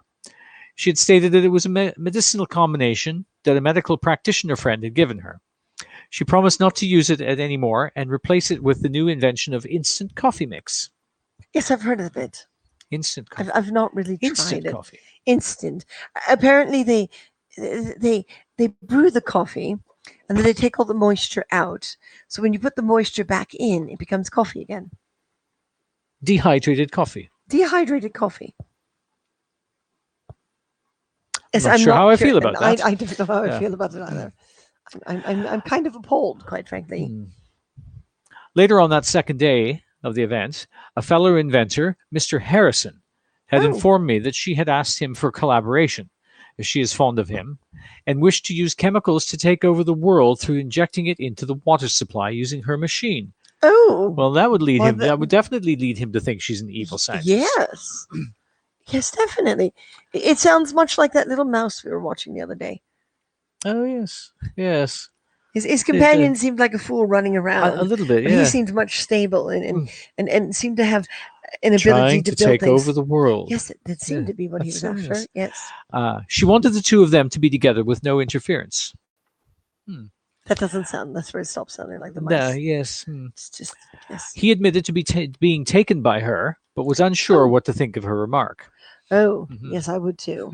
As I'm not a relationship counselor, I offered to ask her about it when the conference is Well, over. no, we can tell the inspector is not very good with the relationship front, Yeah. considering his treatment He- of he- the showgirls' cats. Yeah, exactly.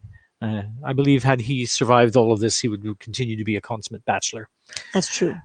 Still on day 2 of the event, we'll follow up later.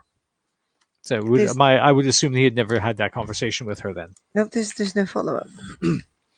Evidence acquired. Okay, A sample of the mixture used at the event, all right. sample of the claimed instant coffee, Uh, and I cringe just thinking about it, and some of Ms. Kraft's notes as to her machine's creation, demonstrating a knowledge of the mechanics. oh, So she's mechanically inclined. interesting. I'm assuming it would take electricity for the machine. One would think so. I know this is in the inspectors, the dead Hmm. inspectors' notes, but I just want to cross instant coffee completely out of those reports. Forget that instant coffee was ever invented. Yes. Yes. Just a tad obsessed. Ladies, men, yes. Must be a player. He tries. He tries. He fails much, but he tries. If he was alive, he would continue to be a player with all the. Yes, but he keeps failing. Let's note. Well, that- you that- notice he only had actual interest in one of them. Yes. The other ones just all seem to be odd interactions of miscommunication. Yeah, it does seem to be the way, doesn't it? Mhm.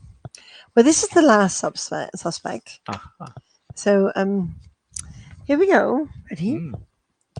Persephone Hope. Persephone Oh, Hope. I do like the last That's a name. very nice name. Alias Vada Ashley. Oh, Yes. Classification Girl Genius. Oh, I do like girl geniuses. I They always start young and they're so smart and clever, Mhm. and they only get smarter and smarter as they go along. a little like you. Thank you, but I'm not in the Mm. suspect file. No, you're not. For You're change. not, right? For change. No, I'm not. No. Right, for a change, we're not responsible for this one. Yes, it's a nice twist, isn't it? Mm. Description: blue eyes, long dark brown hair, known to wear various wigs. Very expressive. wigs. Yes, Hmm. various wigs and very expressive. So she must be into disguises. Hmm. That, or she doesn't have enough hair.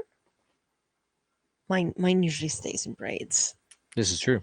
'Cause that way it's out of the way. I used to do all those buns and everything, but they're annoying. I prefer this. Report. This report is a bit of a personal one Oh. and not something I normally do. Hmm. Well, I feel the need to document this. I have a feeling that Miss Hope may have been coming on to me. Oh, wow. Hmm. Well, but apparently he's attractive to someone. I am not used to this sort of attention and may have read her signals wrong, but she appeared to be fairly persistent. Hmm. Oh, well. Mm. All right, then. If he didn't share the feelings, that could definitely create a little bit of bitterness. Are you saying something about women? It could happen either way. Really? Good. All right, you just stick to that. I'll stick with that. It's safer that way. She met me over a beta run of this communication platform that I was investing in. We agreed to meet at a tea house to talk about common things in person. I agreed. She came dressed quite comfortably with an unusual wig. It was blue and white in color with a twisty style to it. She wore a sparkle eyeshadow as well. I am not used to such women and do not know how to talk to her. The one meeting was all I had with her. I Seems had. a very progressive look for the current society. I'm not sure if that's progressive. It's just odd. Odd, you say? Odd. Odd. Very odd. I had to remove her from my list of connected resources on my communication platform, but not until after I introduced her to Mr. Badger's wife. Oh, To Mr. Badger's wife. I felt that with the experiences between Badger and myself in regards to his wife, that they could relate to each other. Well, that was nice of him Yes. to introduce the two women. Also distract from himself a little bit. Yes. So if she was successfully distracted, then there'd be no reason for her to want to murder him because she'd be happy. But if there was bitterness and upset, then I could see a chance to murder him. I have not heard from her since. Oh. Evidence acquired. Her wig. You wound up with her wig? That's very The unusual. bill for the tea. She must have left him to pay. That wasn't very nice. And copies of messages to me. He must have drawers of messages. Yes, well, being an inspector, I'm assuming he keeps a lot of messages and documentation. And Mr. Fogg, it's way safer that way, Mr. Fogg. Oh, how thoughtful. Foot in mouth, yes. Yes. Foot and mouth diseases. Yes. So this is basically what your last chance is to give an award of any quantity, any amount, in order to have the privilege to guess. Sponsors, especially over $5, do not have to because they've already contributed, but it is greatly appreciated if they contribute today. Again. But yes, we go back into this. So we've read all the suspect files. Yes, those were very informative. Not sure it was informative enough. They seem incomplete. Incomplete. Yes, agreed. These files seem to have been written by the inspector, and while he was alive, did the constabulary not launch their own investigation right away? I wonder. I would assume they would have. Allow me to contact them. All right, then.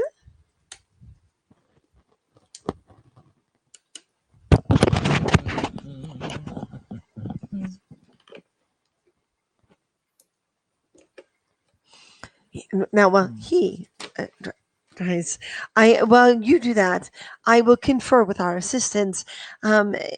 Assistants, those of you out there who've been listening in, this is the perfect time to ask any questions and give your awards in order to have the chance to guess. So this is that chance. They are the only files we have are the suspect files. So I can answer questions based on the suspect files, but nothing beyond because we have to wait for the constabulary to get a hold of us and give us more information because these are all written by the inspector. So you may ask me any questions you wish to clarify any facts, but I can only refer to these files. Until we can acquire more information, I'm afraid that's all I have. Once we have discussed the facts you wish to discuss, we will do a 10-second countdown, then ask you to post your guess. The first contributor to post the correct guess will win the prize. First, allow me to repeat to you the list of those involved. Any one of these may be the murderer. The thief, Nate Habsburg. The philanthropist, Victor Theodore Habsgrove. The gambler, Francis Harvey Badger. The airship pirate, One-Eye Willie Mortimer. The mechanic, Gus Cole Gridley. Our showgirl, Maggie Miranda Goodall. The showman, Nathaniel Cephas Pipes. The musician, Aaron Emery Bowman. The inventor, Ormus Larkin. The fortune teller, Lily Beatrice Goodenough. The adventurer, Abatha Etha Nethersail. The evil scientist, Julia Iris Craft. And our girl genius, Persephone Hope. So if you have any questions, now is the time to ask. And if you have any awards to give, now is the time to give.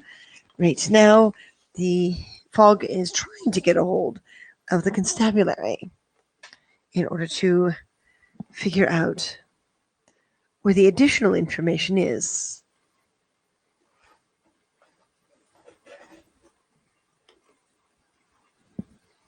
So if there are any questions,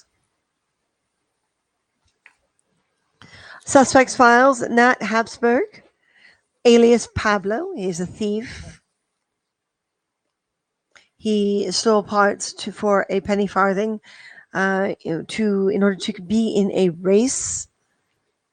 He was a neighbor with the inspector. He has been there as the inspector invented his dishwasher. And the evidence was sports drink with unusual smell, penny farthing parts not yet claimed, dishwashing soap. The next suspect is Victor Theodore Habsgrove, aka alias Peter. He's a philanthropist. Of course, philanthropists invest money left, right, and center. And it looks like he invested money in a communication platform that was charging in order to use, whereas the inspector was investing in one that was for free, and the inspector's was doing better than Mr. Habsgrove. Evidence acquired, digital video device used for communication, handbills for penny farthing races featuring the racer Spidey, statements of accounts for losses for communication platforms. Next is Francis Harvey Badger, who alias is Ron Toll. He is a gambler. He is obviously a bad gambler. He keeps losing money. And his wife was hanging with the inspector during a function and threatened the inspector when he took his wife back, whereas his wife and the inspector were only spending time together as he was ignoring her due to alcoholism. So she is now with another person. So there's a divorce between the two of them. He could be bitter that the inspector took it away. Evidence acquired was his wife's handkerchief, torn photo of her and Mr. Badger, and her copy of the Huskies. And let me look at the comments. Need more evidence. Yes. Well, we must remember the inspector was electrocuted. Next suspect, William One-Eyed Willie Mortimer, alias Red Eye Knight. His classification is an airship pirate. And Mr. Mortimer and his crew cornered the inspector in an alleyway and then later on assumed to have broken into his place, but his place was broken into. There was nothing actually stolen, but it appears that an electric pistol of unknown design, and the inspector tried to analyze it, but obviously ran out of time, was left behind. A bandana with the signal of the Armageddon, which is One-Eyed Willie's ship, and a pair of spectacles was left behind in the inspector's apartment. Thankfully, the inspector got away all right, but he is now passed and deceased. Next suspect is Gus Cole Gridley, and his alias is Chris. Hold on. Vigand. You pronounce that so well, Fog. Are we having any luck yet? No, still no response from the constabulary. All right. He's a mechanic and a tinkerer. He is the owner of the Colorado Fix-It Shop, which is where the inspector brought his carriage to be fixed.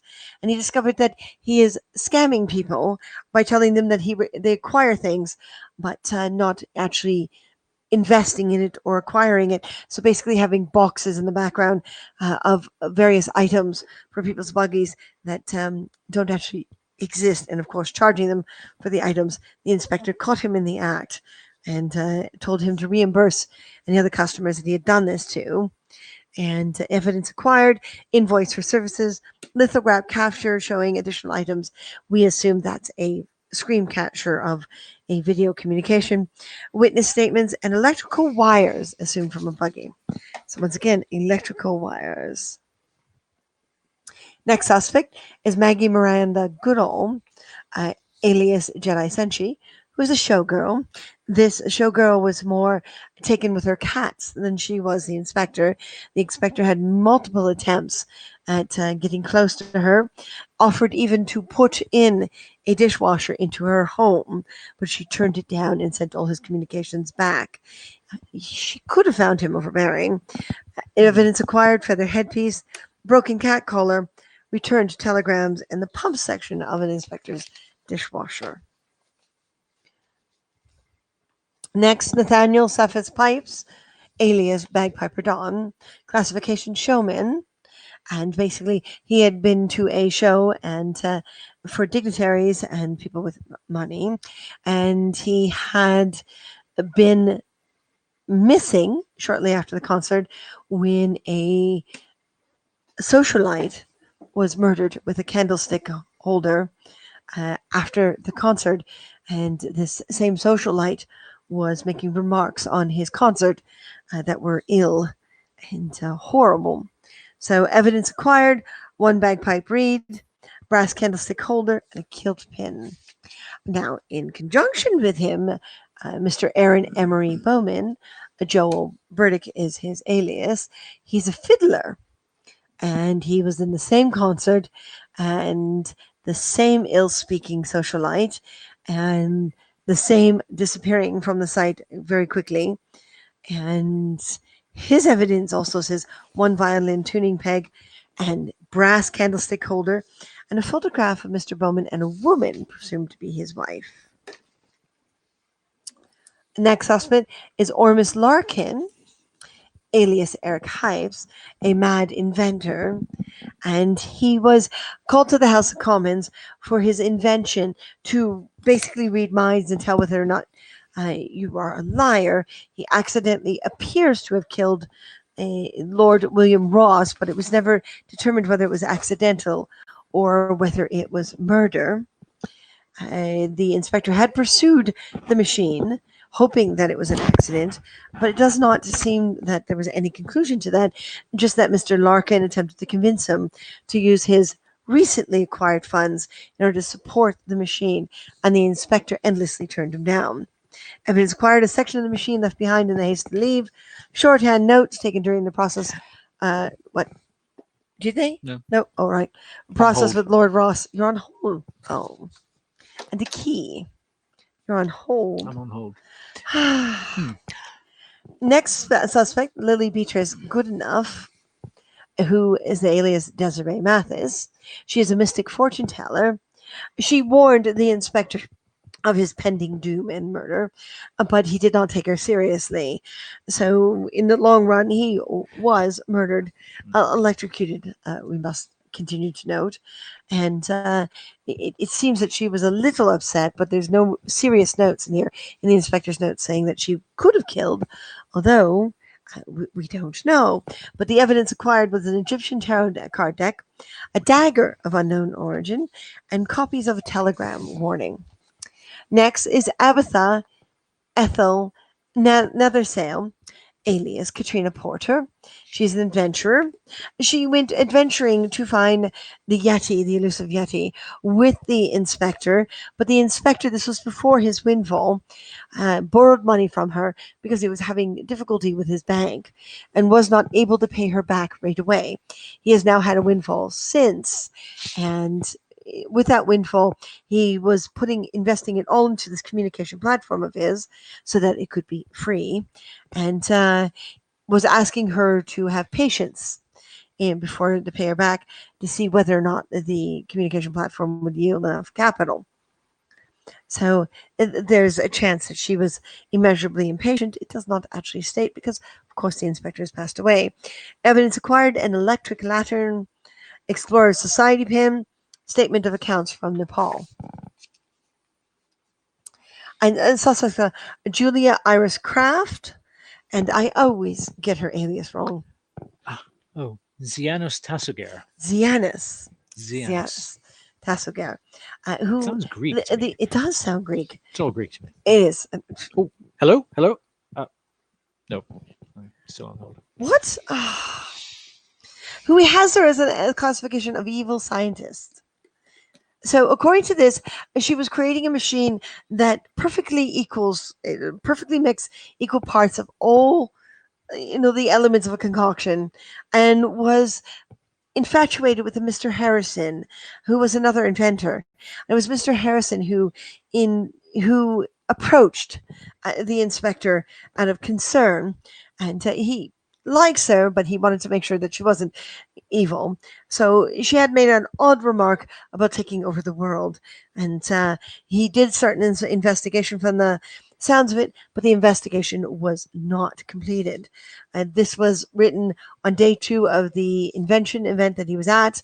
It says we'll follow up later, and there is no follow-up. Evidence acquired: sample of the mixture used at the event, which he remarks made some people sick. A sample of claimed instant coffee. Instant coffee is still a new thing for us. Some of Miss Kraft's notes as to her machine's creation, demonstrating knowledge of mechanics. And the last suspect was Persephone Hope, alias Avada Ashley, classification girl genius. This one is personal. It seems that he was under the assumption that she was after him. He had met her while using this beta version of the platform, and they did have coffee, and she was wearing a wig and quite the woman according to him. And he introduced her to Mr. Badger's wife, which at this point would be ex-wife, and that he felt that they would get along in order for him to have some time, because he felt a little overwhelmed by her from the looks of it. And that was basically, he says he never heard from her since that. The evidence acquired was her wig, the bill for the tea, so it sounds like the inspector was left with the bill, and copies of messages to him. So that is all of our suspects. So those of you who have contributed, there is not 13 of you. So that means there is if we don't get a few more awards, what I'm going to do is let each of you have 2 guesses. Fog. Any luck? Due to an increased murder rate in the city of New London, we are experiencing higher than normal call volume. Your call is very important to us, and a constable will get to you as soon as possible. Please be advised that this call will be recorded for training and assistance purposes. Oh, that's horrible. Is it being recorded? I don't know if this is being recorded right now. If I have a very good hold. mind to have a very stern word with Station House 12. Is it a male voice? Hello? Or Nope. Okay. is it a male Back to voice or a music. female voice? Back to music. They're playing Schubert, though. No, but It's very soothing. Really? Okay. The notification, is it a male voice or female voice? Oh, male voice. Oh, well, if they're recording you, I think they should hire you to do the voice next. Oh, should they? Yes, you should do the messages. That or I should. I fear we may not get any Yeah, results from the sponsor, thank you. constabulary. East Valley Paranormal, you are at the appropriate time. I wish you were here at the very beginning, but that's all right. Hang around, because we're going to be asking everyone how this went to them. Well, I'm about to give up here. I say we decide who the murderer is ourselves. Oh, all right. So we may that way we do can we move on get- them before they get away. No elevator music, Vincent. Yes. Well, this is how we're going to do this. All right. I would. Oh, yes. No. No. No. We're going to go ahead. You can listen to I the give whole. up. If the whole music, no, stay on the whole music. Listen. Yeah, to the listen to the whole music, because eventually they will take you off hold, and they'll be really rude if you're not there. Oh, I know which tune that is. You could hum it if you want. No, they moved on to Beethoven now. Oh, I was hoping they'd do ragtime. Are they not playing ragtime? Like Maple Leaf Rag, considering where we are presently Oh, that located? actually was a little while ago. Yeah. Well, we'll see. They keep changing. They keep changing music. Oh! Here it goes. Yes, they switch again. Yes, there you Ragtime is so much more fun. There you go. Yes. Okay, so I heard this in an elevator the other day. this is the last chance if anyone has a question. If you do not, what I'm going to do is type in your answers. I'm going to let everyone who's given an award answer twice. So if Jedi said she can keep track of that, and what you're going to do is you're going to type it in, but do not hit send until I reach 1, so that it is all fair. All right? And we're going to watch your comments. We're not going to tell you if you get it right. If no one gets it right, we're going to ask you to do this again. Right? Because Best we 2 out don't of 3. have we don't have the additional evidence. This is true. Right? So until someone gets it right, we're not going to know. Right? So if everyone can type but don't send, type but do not send. Type but do not send.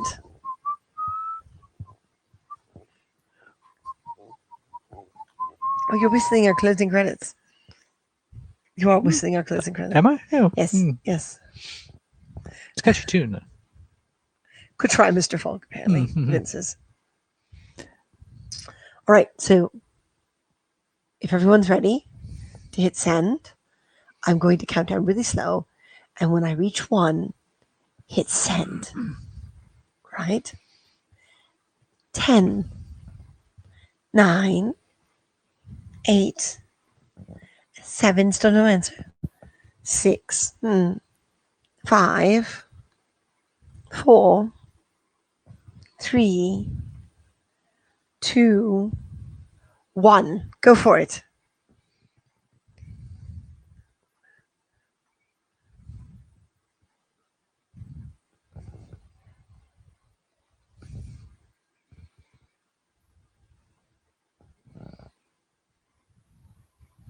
Is that all of you who've contributed awards? Now remember, you have 2 guesses. I don't see the right one yet.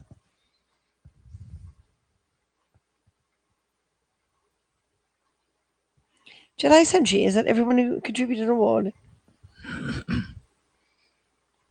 Joel, are you still there?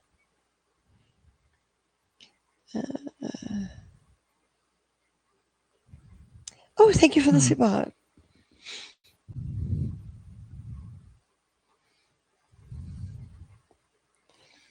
Did we lose Joel? We may have lost some people. Yeah. This race fortune teller. It's a Okay. pity. Keep going. Ooh, did we make it difficult on you? Fuck, we made it too difficult.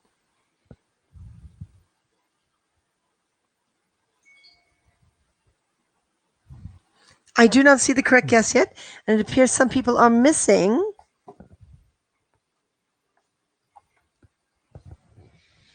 Everyone except Joel. Joel. Nancy, thank you for subscribing.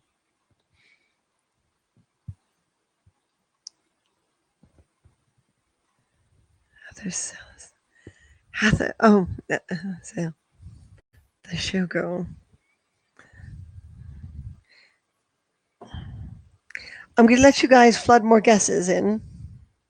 I think we actually made it a little more challenging than we thought we had. Possibly. A lot of red herrings in this one. Yes. Now remember, he was electrocuted.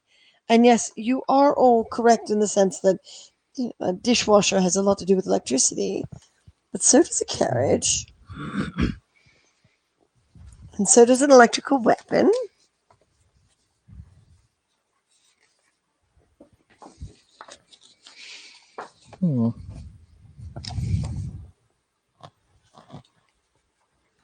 Keep pumping out those guesses, folks. Any answers, folk? No. Oh.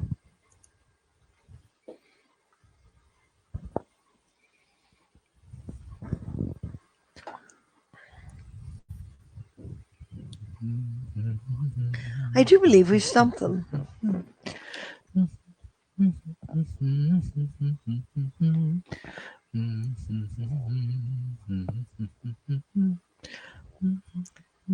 So that would be the thief, Vince.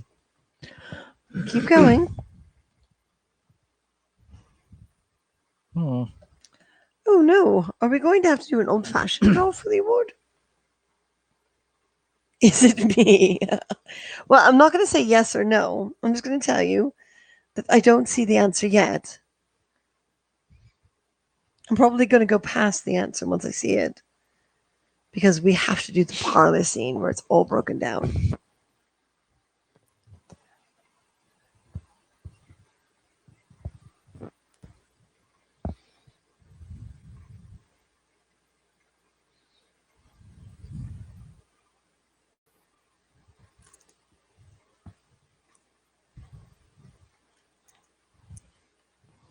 I don't see it yet.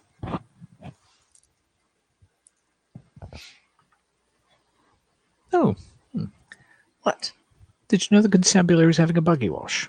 We're having a buggy wash. Apparently. Wonder what the Razy Oh, cleanse for. Back to the music. Okay.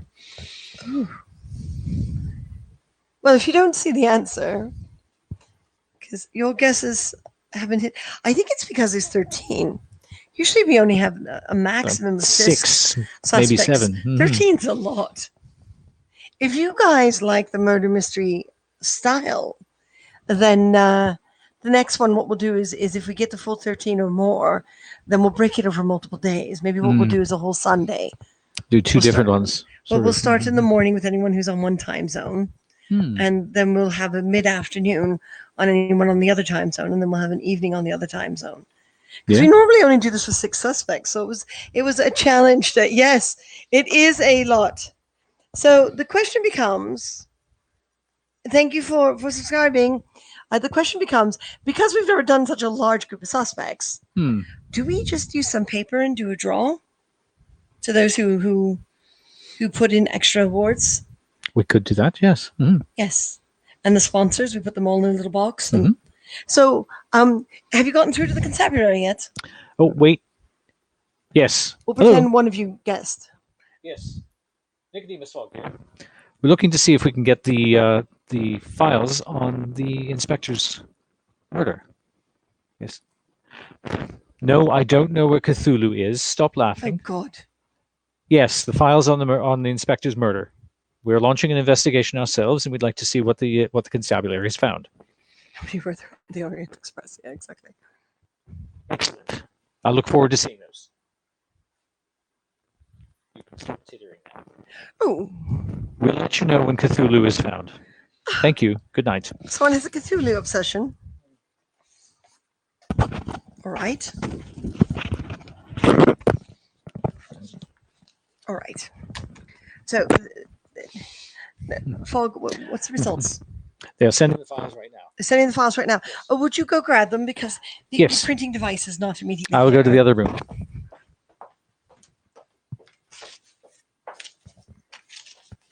I'm going to move these out of the way. You know, for historical technology, we go through a lot of paper. Here we are. Mr. Fogg's audio is cracking up. Mr. Cracking Fogg, up. I'm cracking up a little. has he uncrackled? Yeah, could have a lot to do with the extra devices I've got attached to me. So these are the files from the constabulary, Yes. from the New London Constabulary, Station House 12, is it? Station House 12. So these are based on notes from Inspector Quartermain Emerson Hapstein, and these are their investigations after the fact. Okay. So what I would like you to do is we'll go back and forth as well, just like the way we did, and then we are going to put numbers on paper because it's easier, Okay. and then we're going to assign numbers to our supporters, That sounds good. and then we are going to draw out of their hat, preferably yours. We can do that. It's deeper, kind of like your head.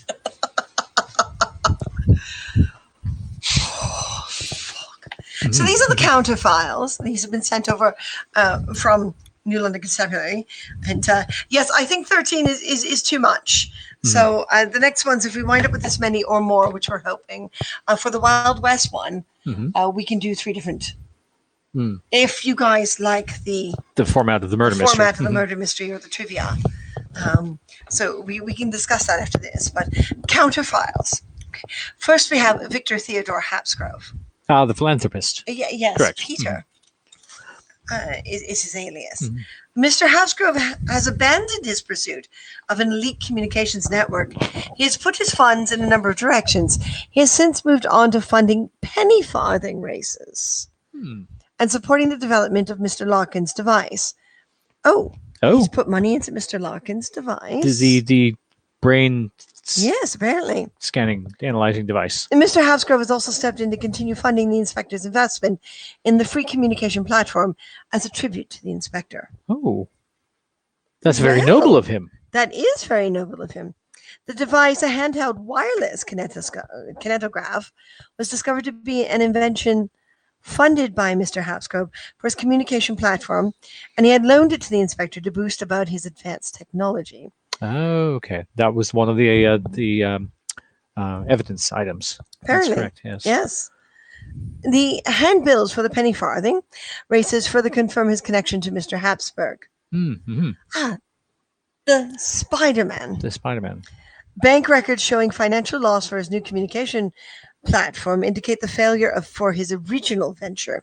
Upon interviewing Mr. Habsgrove, the constabulary has learned that the winnings and sponsorship from the penny farthing races have more than covered the loss from the original communication venture, Well, which have now allowed Mr. Habsgrove to fund Mr. Larkin's machine and to continue the inspector's work with the free communication platform. well. That's incredible. The constabulary has suggested using the common element in the inspector's and Mr. Habsburg's surnames to name the new service. The new service shall now be named HAPS. Well, that's an excellent name. Habsgrove, Habsburg, Oh yes, I do see the common thread between the three names. An Abstein. That's amazing. Well, then we know it's not Victor. Well, it's certainly not Victor. Certainly not the philanthropist. Would you like to read Nate's? The next constabulary file is that of Nate Habsburg, a.k.a. Pablo, the thief, based on notes from Inspector Quartermain Emerson Hapstein, of course. Following an investigation by the inspector, Mr. Habsburg was taken to jail to await trial for stealing penny farthing parts. Mr. Habsburg was immediately bailed out of jail by the philanthropist Victor Habsgrove as the two embarked on a racing tour. The philanthropist is actively sponsoring Mr. Habsburg in penny farthing races and has offered to stay in contact to apprise us of his activities. Wow, Very cooperative very much so. on both their parts. The sports drink was found to contain guarana, a high caffeine plant derivative, hence the odd taste, Oh, the unusual taste. that taste of that stuff is. It's rather bitter. Yes. If It no one is. has claimed the penny farthing parts in the next 2 weeks, the constabulary will add them to the mechanics supply for repairing our own. Well, isn't that convenient of them? Well, very much so. Opportunists, at the Oh, least. At the very least, much yes. so. Yes, yes. And the dish soap was allegedly purchased by Mr. Habsburg with the intent to use it when he borrows the use of the inspector's dishwashing machine. Which As he was a neighbor of the probably inspector. will not happen now because no. the inspectors, yes. We passed. will be keeping a close eye on Mr. Habsburg regarding his thievery. However, we do not believe he had sufficient motive or opportunity to murder the inspector. Well, then it's not Mr. Habsburg. It's not Nate Habsburg. And just so you know, Vince, in the parlor scene, you never put the murderer first. Sports drink in the 1800s. Actually, yes. We're calling it a sports drink, but back then, yes. different forms of Guarana was in caffeine- use in the 1800s. Different forms of caffeine, yes. We do our research. Very much so. So, yes, we do.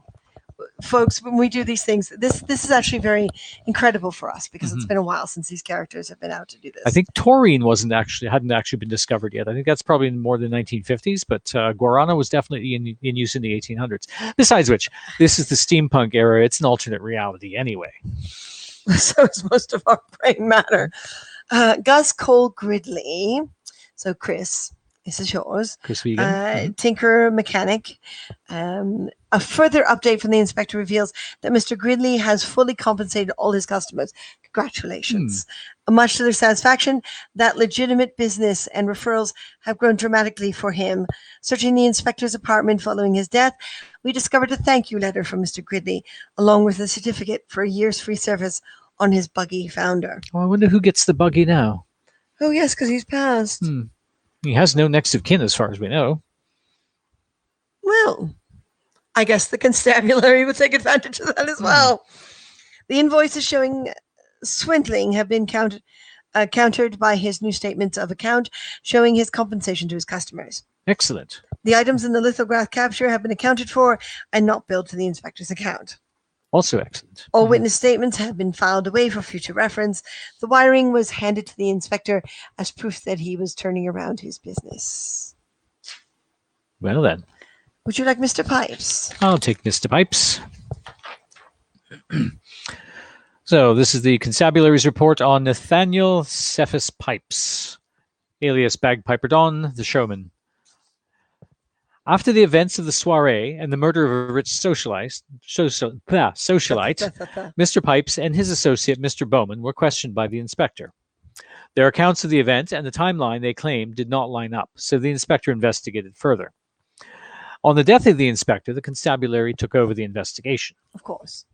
Although it has been determined that the socialite had been bludgeoned to death by his own wife in the pantry of the venue that night over a domestic squabble, we were suspicious as to the connection between Mr. Pipes and the murder of the inspector. Of course. Mr. Pipes was arrested and held overnight, and, using a technique developed by the inspector, one of our constables put Mr. Pipes to a test. The new holding cells with electrical locks were tampered with by the constable prior to the arrest of Mr. Pipes. This was to test his electrical proficiency and see if he would try to trip the lock by tampering with the wires. Oh. Mr. Pipes received a sizable electric shock due to his inability to trace the correct wiring to gauge the latch. Some smelling salts and a shot of brandy later, Mr. Pipes was released the following morning on his own cognizance. He was found guilty of the theft as he confessed to stealing a candle holder from the venue to cover inadequate pay. Charges and trial are pending. The kilt pin found at the venue did belong to Mr. Pipes, as it had been dropped when he reluctantly changed from his kilt to trousers before leaving the venue that night. Oh. Well, then it's not Mr. Pipes. It's not Mr. Pipes. Mr. Bowman is next. Joel, our fiddler. Mr. Bowman may be an accomplished fiddle player. However, upon further investigation and an interview with his wife, confirmed on the photograph, he is mechanically inept. Most repairs around the home are made by Mrs. Bowman herself. Good woman, then. The tuning peg was dropped on his departure from the soiree. The candlestick holder was one of two that the pair had stolen from the soiree, attempt to compensate themselves for inadequate pay. The photograph confirms the woman to be Mrs. Bowman. The constabulary detained Mr. Bowman in holding and employed the same technique as Mr. Pipes to determine his technical and electrical knowledge. Mr. Bowman also failed the test, suffering serious burns, to his hands. It is unlikely that he could be capable of sabotaging any machinery that had resulted in the inspector's death. Well, I hope he can play the violin after that. I'm sure he'll heal. I'm sure. Would you like Mr. Badger? Mr. Badger. Francis Harvey Badger, alias Ron Tall, the gambler. It has come to light that Mrs. Badger, not at all interested in the inspector, has taken up with Miss Persephone Hope. What? Yes. Mr. Badger has been so stricken with grief at the revelation of his wife's life choices that he has fallen into self-seclusion. Oh, no. A constable was able to secure an interview with Mr. Badger, who claims he couldn't believe he didn't see his wife's interest in Miss Hope. He was under the belief that they had met a few weeks earlier at a local tavern while he and his wife were having an evening out.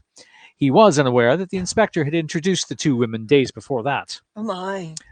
After an argument, Miss Hope was seen consoling Mrs. Badger, and the two exited the rear of the tavern, while Mr. Badger, having lost a card game, stumbled out and presumably home.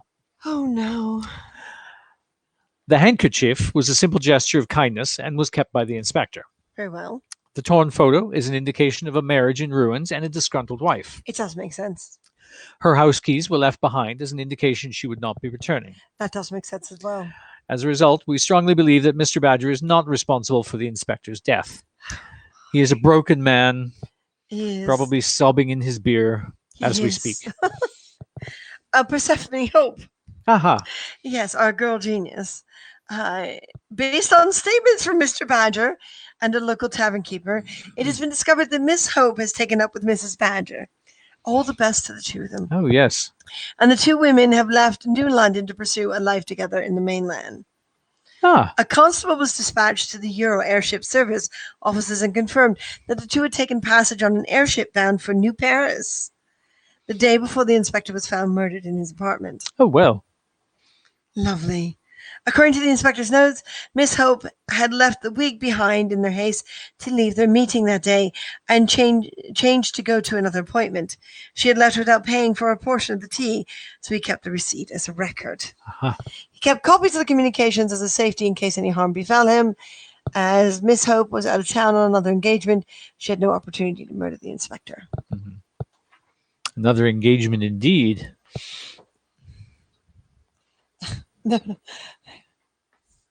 Vada is a murderer. No, Vada is a love affair for Mrs. Badger. Poor Mr. Badger. Yes. Thank you for Mr. Pipes. Yes. My Vincent. You want this one? Ah, yes. We're getting there. Yes, I Mhm. don't think we'll do 13 at once ever again. No, this is a big one. Ormus Larkin, alias Eric Hypes, the mad inventor. On further investigation into the death of MP Mr. Ross, Lord Ross, an autopsy had discovered a sizable blood clot in his brain. Oh, The coroner estimates it had been there for several months and was the primary factor contributing to accidental death when stimulated by Mr. Larkin's machine. so the cause of death was already there. Just the Mhm. machine stimulated it. Not knowing of such Blood clot. a blood clot Yes. would be, you never know that something like that not would until happen. the No. autopsy. A new prototype of the machine is being developed by Mr. Larkin, and Mr. Victor Hapsgrove has stepped forward to provide funding for its creation and eventually use by Parliament and the Constabulary. Well, Parliament never lying. This could not go well. This could be interesting, yes. The section of machine left behind was the faulty component that contributed to the death of Lord Ross. Mr. Larkin was so grief-stricken by the Lord's death that he abandoned the defective component. Oh, that makes sense. The shorthand notes during Lord Ross's tests only showed confusing confessions by Lord Ross that contradict each other, indicating the machine was accessing his brain erratically, which ultimately could have led to his death. The key was discovered to be the safety key to the machine. Mr. Larkin, guilt-ridden by the events, had discarded the key and buried it in his backyard. Mr. Larkin has spent some time cooperating with the constabulary and has painfully recounted the events surrounding the death of Lord Ross. It is evident that this event has had a traumatic effect on Mr. Larkin. We conclude he is neither responsible for the death of Lord Ross nor that of the inspector. Well, that makes sense. Now, we have Julia, our evil scientist. Ah, yes. Following the unfortunate events of the science fair, Ms. Kraft and Mr. Harrison have disappeared. Oh, and no efforts to locate them have been successful. The apartments of both individuals have been vacated, and no forwarding address has been left with either landlord. Well, current whereabouts unknown. Analysis of the mixture for the event indicated it was found to contain mineral oil 1%, fatty oil assumed to be tallow, capsaicin from chili peppers, turpentine, and camphor. That's all. Sounds repulsive. Sounds outright repulsive. And so it's likely to contribute to the illness of the participants. I'm not surprised, although I have heard of such things.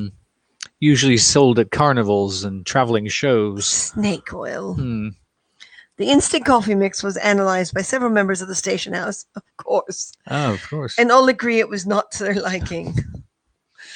The technical notes were filed away as they provide no indication that Ms. Kraft had the electrical knowledge to have sabotaged any devices in the inspector's apartment.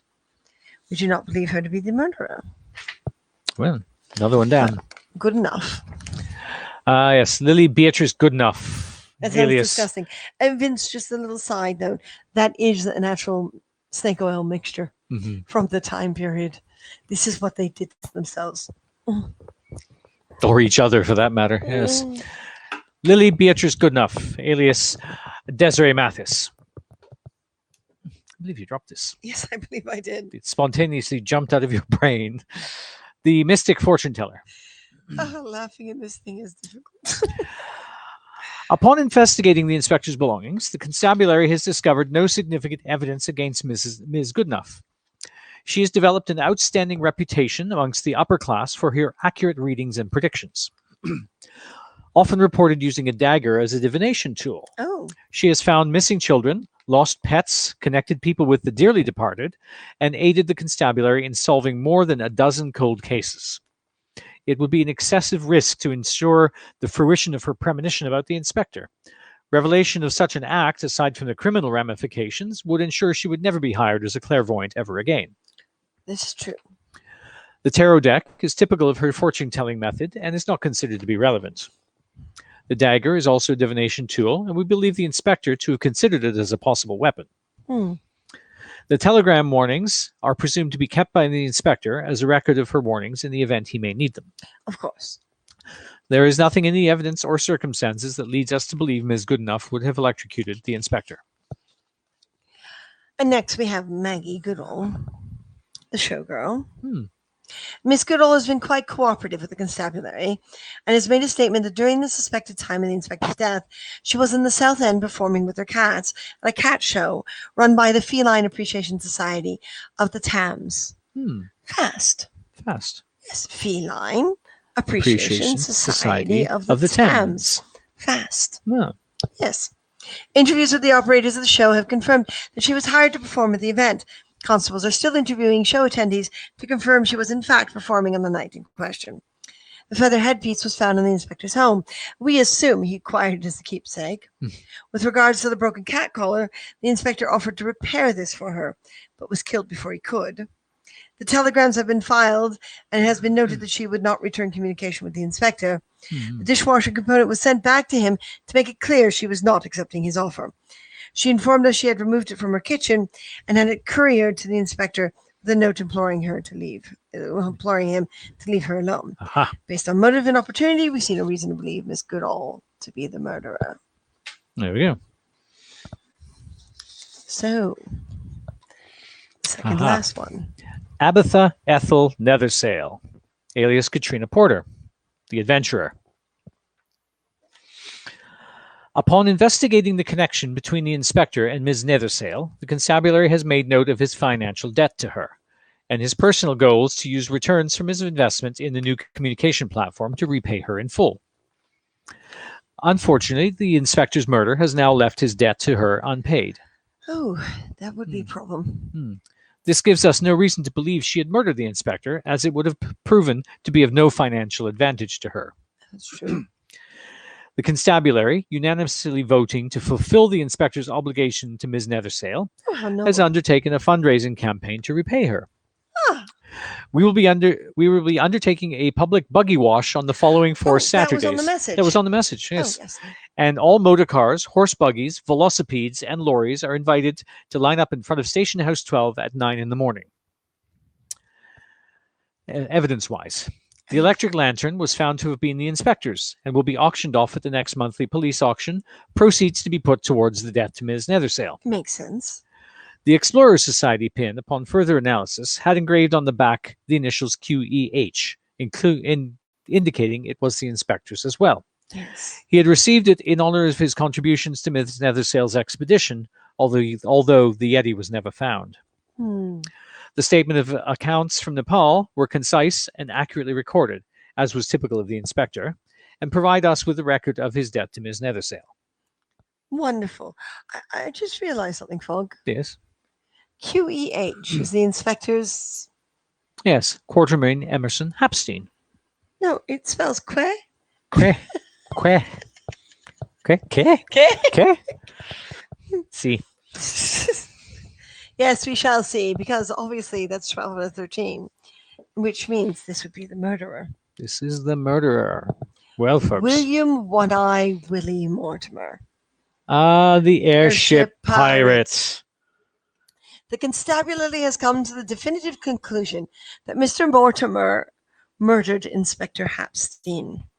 Mr. Mortimer's failure to rob the inspector and his subsequent fleeing of the scene were the final nails in his coffin as an airship pirate. The Northwest Air Pirates Guild expelled him from their ranks and made a laughing stock of him and his airship, dubbing it the Busted Armageddon. Very embarrassing. That is. Mr. Mortimer, embarrassed by the ridicule, abandoned his crew and ditched his vessel in the channel. He was found operating a small pub in southwest New London and trying to relive his glory-telling tall tales of his days marauding the sky. Police constables have raided the pub and taken Mr. Mortimer into custody. The bandana, this item was left behind at the scene of the inspector's apartment. It was found wrapped around the grip of the pistol. Aha. The pistol, according to the inspector's notes, he acquired the pistol in the altercation in the alley.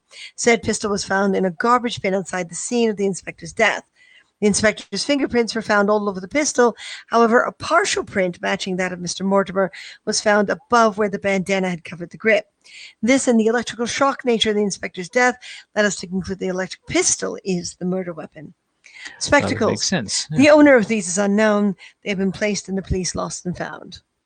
Well, I guess so they could sell them to add to the. that would conclude that One-Eyed Willie Mortimer wrapped the Pistol in order to pistol try with to the hide sash his- to try to hide his fingerprints. However, missed the fact that one of his fingers, thumb or forefinger, was actually touching the Was side of the above the pistol wrap. above the wrapping, which was his undoing. And you all thought it was the dishwasher. The ship has been docked permanently.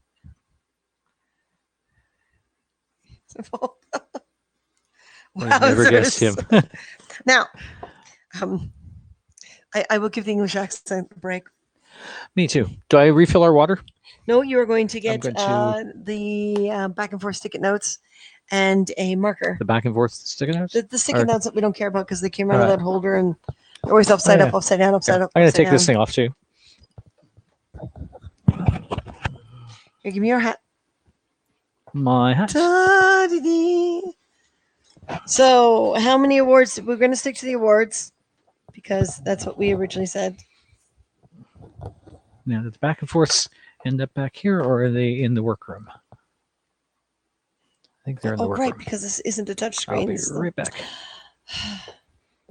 Go refill your water, as Vince says. But it's okay, guys. We're going to pull through. Edge of your seat story. Thank you, Desiree.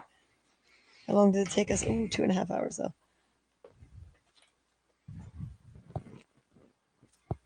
So, well, Martin goes and gets. Oh, the notes are. The sticky notes are here, honey. He's already gone back there. Whew. I love the smell of wool. I love these hats so much. But you have to be careful because the wool tends to warp if you mistreat it. But this hat was a very lucky find. It's an actual 100% wool hat. We found it secondhand, and it's in excellent shape. And I'm just so happy with it because these are not cheap. We got it at a really good price. Martin? Yes? I believe the sticky notes are already out here, aren't they? Like Where over did they- there? Are they over there? I was using them to take notes the other day. Oh, that would mean they're possibly in the kitchen. All right. So we have 7 here. Nope. And they look like they're in the order of. So what do you guys think? Do you like the murder mystery? But if we're going to keep doing prizes, I mean, we can easily break it down into 3 murder mysteries a day. Like for one day. Oh, look, worth, Pippin thinks and he's here not do more to than draw. 6. But at the same time, we can't afford that many prizes yet. Unless they're really small prizes. I'm not sure. Marker? Watch out for a sec. I thought they were up. Okay. Oh, there's one more directly available there. You just had to pull out the one where my butt is. Thanks. So number 1 is Katrina because she's the first one to contribute it. So number 1 is Katrina. Mhm.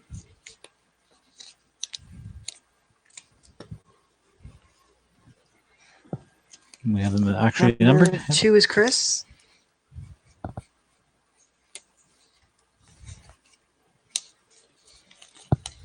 So if we do that, it can only really be one prize amongst the 3.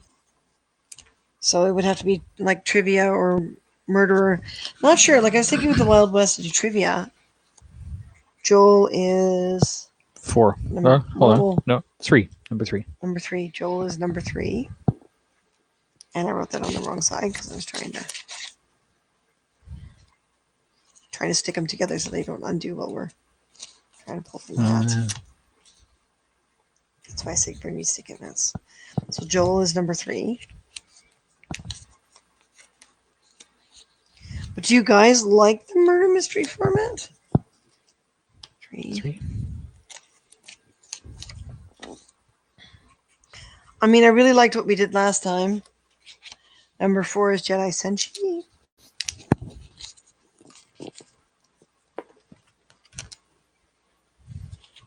Number 5 is Des.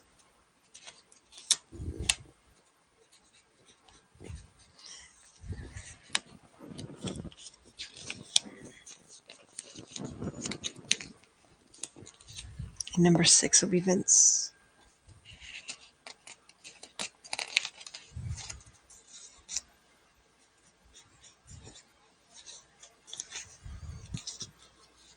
It said 7. I did say 7. Did I miss something? Might not see clearly. 1, 2, 3, 4, 5. Oh, by awards, someone gave more than 1. 7 awards. Oh, I see. Okay.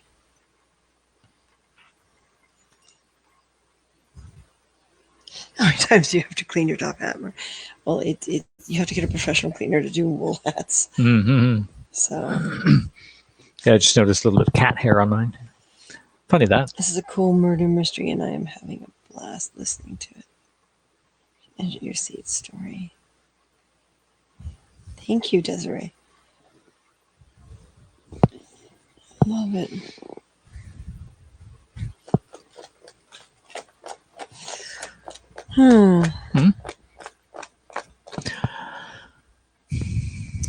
Trying to think how we would break it up in a day and still do the prizes and for the guests. Without doing 2 prizes. Yeah, we'd have to do a draw every single time. Mm-hmm.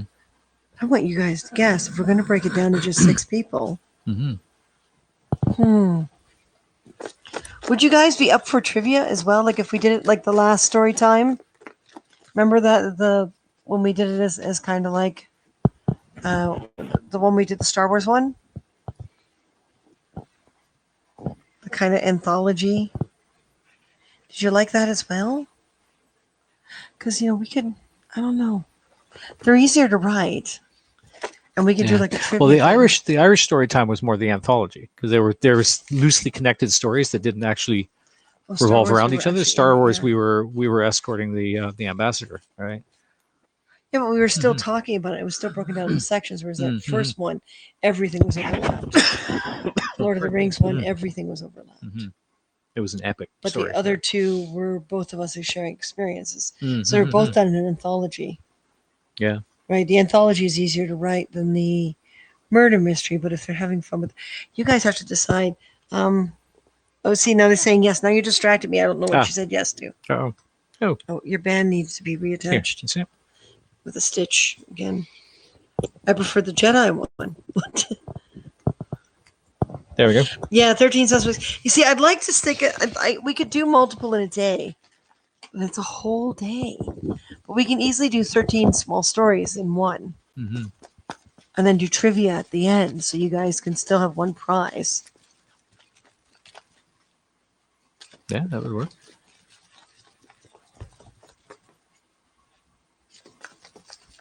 And it would be the first person to answer the trivia. All right. All right, go for it. Drawing one. Yep. Where'd they go? They're all gone. I'll throw it at that end. Okay, single one. Number 8. What? Number 4. Number 4, here, put Who your was band number back 4? on the hat. Yes. Number 4 was by user. 2, 3, 4. Katie! Katie! Someone I can hand deliver to, too. That's great. Katie, you're number 4, girl. Nice. Yeah, trivia is definitely... Yay, Katie! Woo! Huzzah! Yes. So you guys, what do you guys think? We go back to the anthology. We save the murder mystery for like whatever we're doing at Halloween time. We always do another murder mystery then. And space them every, few apart. Because if we do it for the Steampunk Festival, it's only going to be 6 suspects. Mm-hmm. That's true, yeah. Whoa! Oh, that was close. Pippin. Pippin? That was I don't very have clumsy. a full lap while I'm sitting on oh, he Yeah, didn't stool. put a run in my stockings, did he? not. No, he didn't.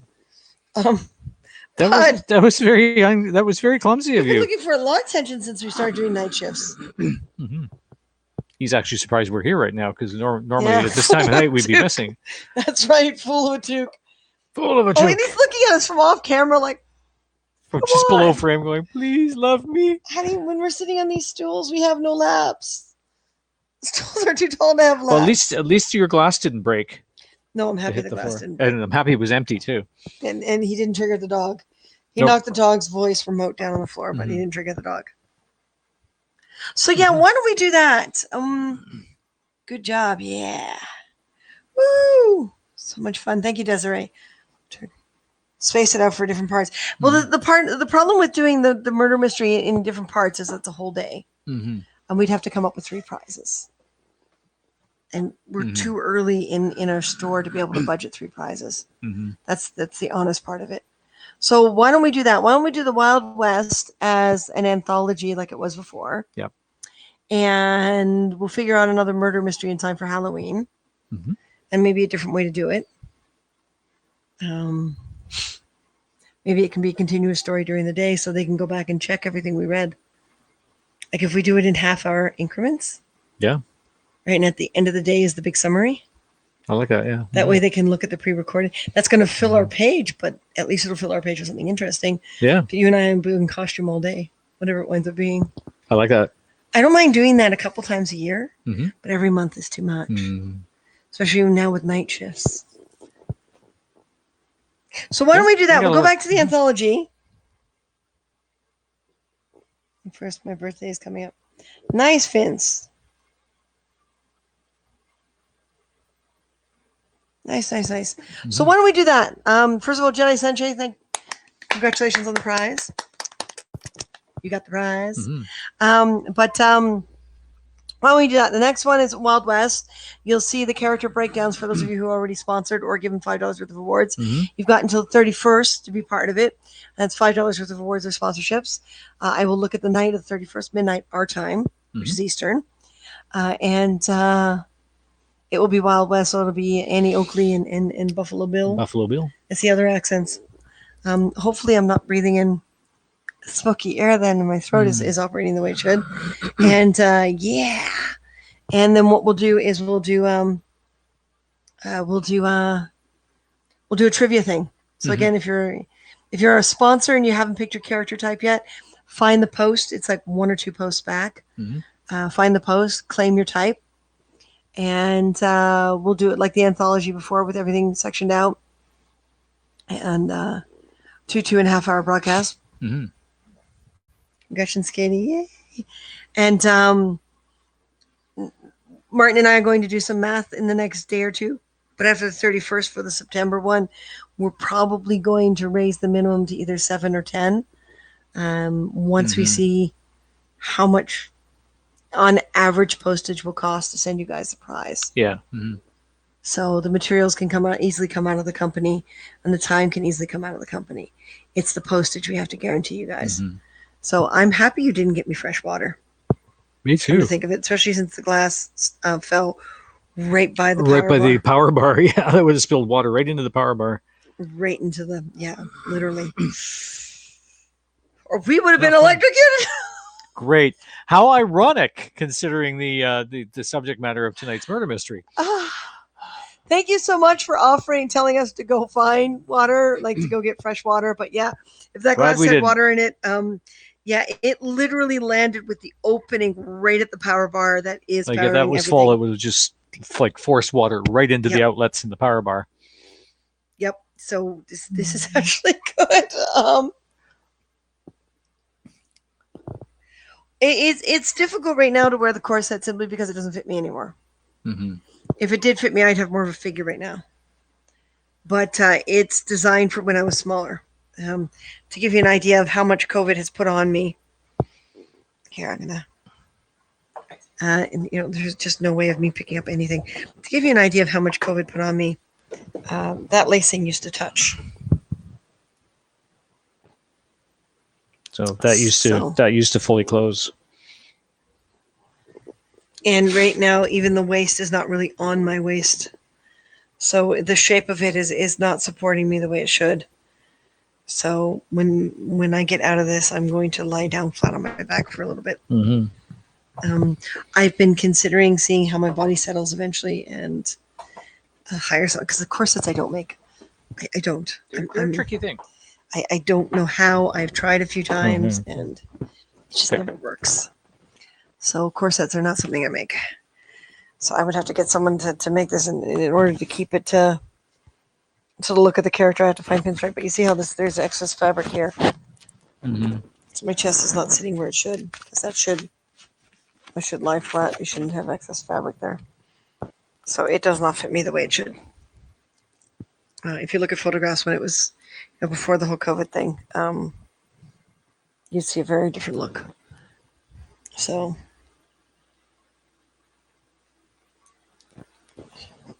my back is kind of stiff, yes. Yep. That would have been shocking. It'll yes. be good. Yeah, really. So it will be good to get her out of that corset now. you'd be using the spectral lantern to talk to me. So yes, the sooner we get me out of this, the happier I'm going to be. But yeah, if I can get a budget together, I'd like to hire a new corset that's a little more forgiving to the way my body is now, and a little less. You see how that's kind of pulling it down? It's not supposed to. It's supposed to. And these should be up here. Yeah. I'm not going to try to do that on air. So, thank you so much, everyone, for joining us. I remember, respect yourself more than anyone else can. Everything will be fine. And we didn't come up with anything steampunky for you to say. No, we didn't. We focused so much on writing and getting that done. But the next one is Wild West. Please, if you're already a sponsor or have $5 worth of awards, this is the last time it'll be $5 for sponsorships. We're going to have to rebudget if we're going to do awards once a month. And Prizes. prizes, once a month. So, yeah, it'll go to 7 or 10. We haven't decided yet. So this is your last chance to get in as a $5 sponsor until 31st. So now is a good time. Yes, that's right. That's very right, Vince. All right, folks. Thank you so much for joining us. Feel free to refer us, recommend us for Broadcast of the Week. And those of you who are on HAPS here, so you can read comments.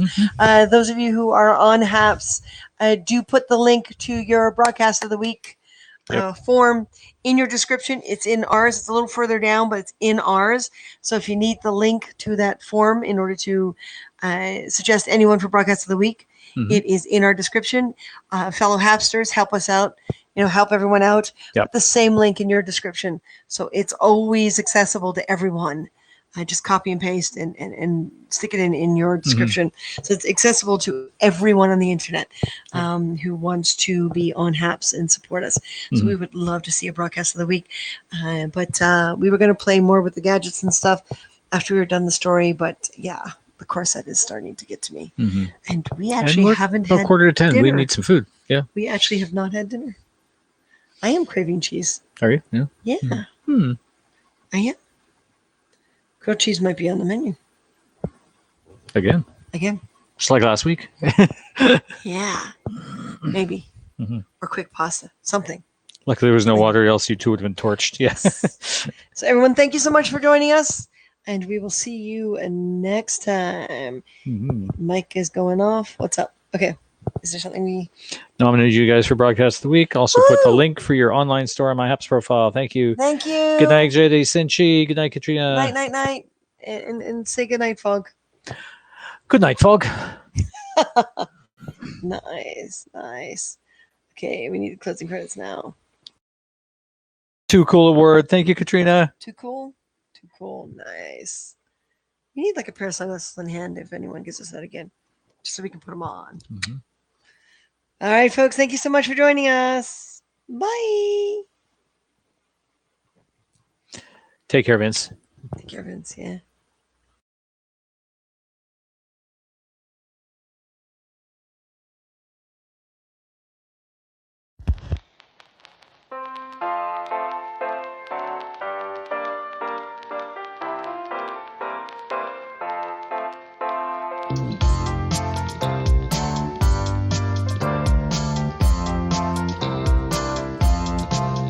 As I read the Gazette to catch up on the news, some classified adverts I chanced to peruse when I saw a category called steampunk.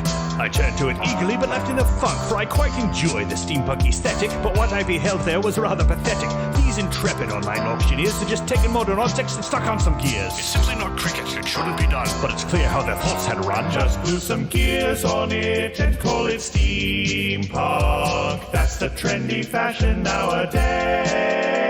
A copper-painted chunk of some 1980s junk will fetch a pretty penny on eBay. But it got even worse than that, I'm afraid, and as I went on, I became more dismayed, for they often didn't modify the things they wanted me to buy. Heavens to Betsy, I'll end up on regrets. Steampunk is more than a mere mode of dress or decoration, so it brings me some distress to see a metal cicada described with that name, or a teacup, a mood ring, a silver gilt frame. Gluing on gears at least takes effort. This is sloth of the worst. Just glue some gears on it and call it steampunk. That's the trendy fashion nowadays. A copper-painted chunk of some 1980s junk will fetch a pretty penny on eBay. Steampunk refers to a type of science fiction about alternate pasts, not future prediction. Often set in Victorian Britain, but the history of technology has been rewritten. So put a bit of thought into your designs. Use leather and brass, 19th century lines. Retrofuturistic is a good explanation. Blend antique reality with imagination. But calling things steampunk to try to sound cool makes you look like a bloody fool. Just glue some gears on it and call it steampunk. That's the trendy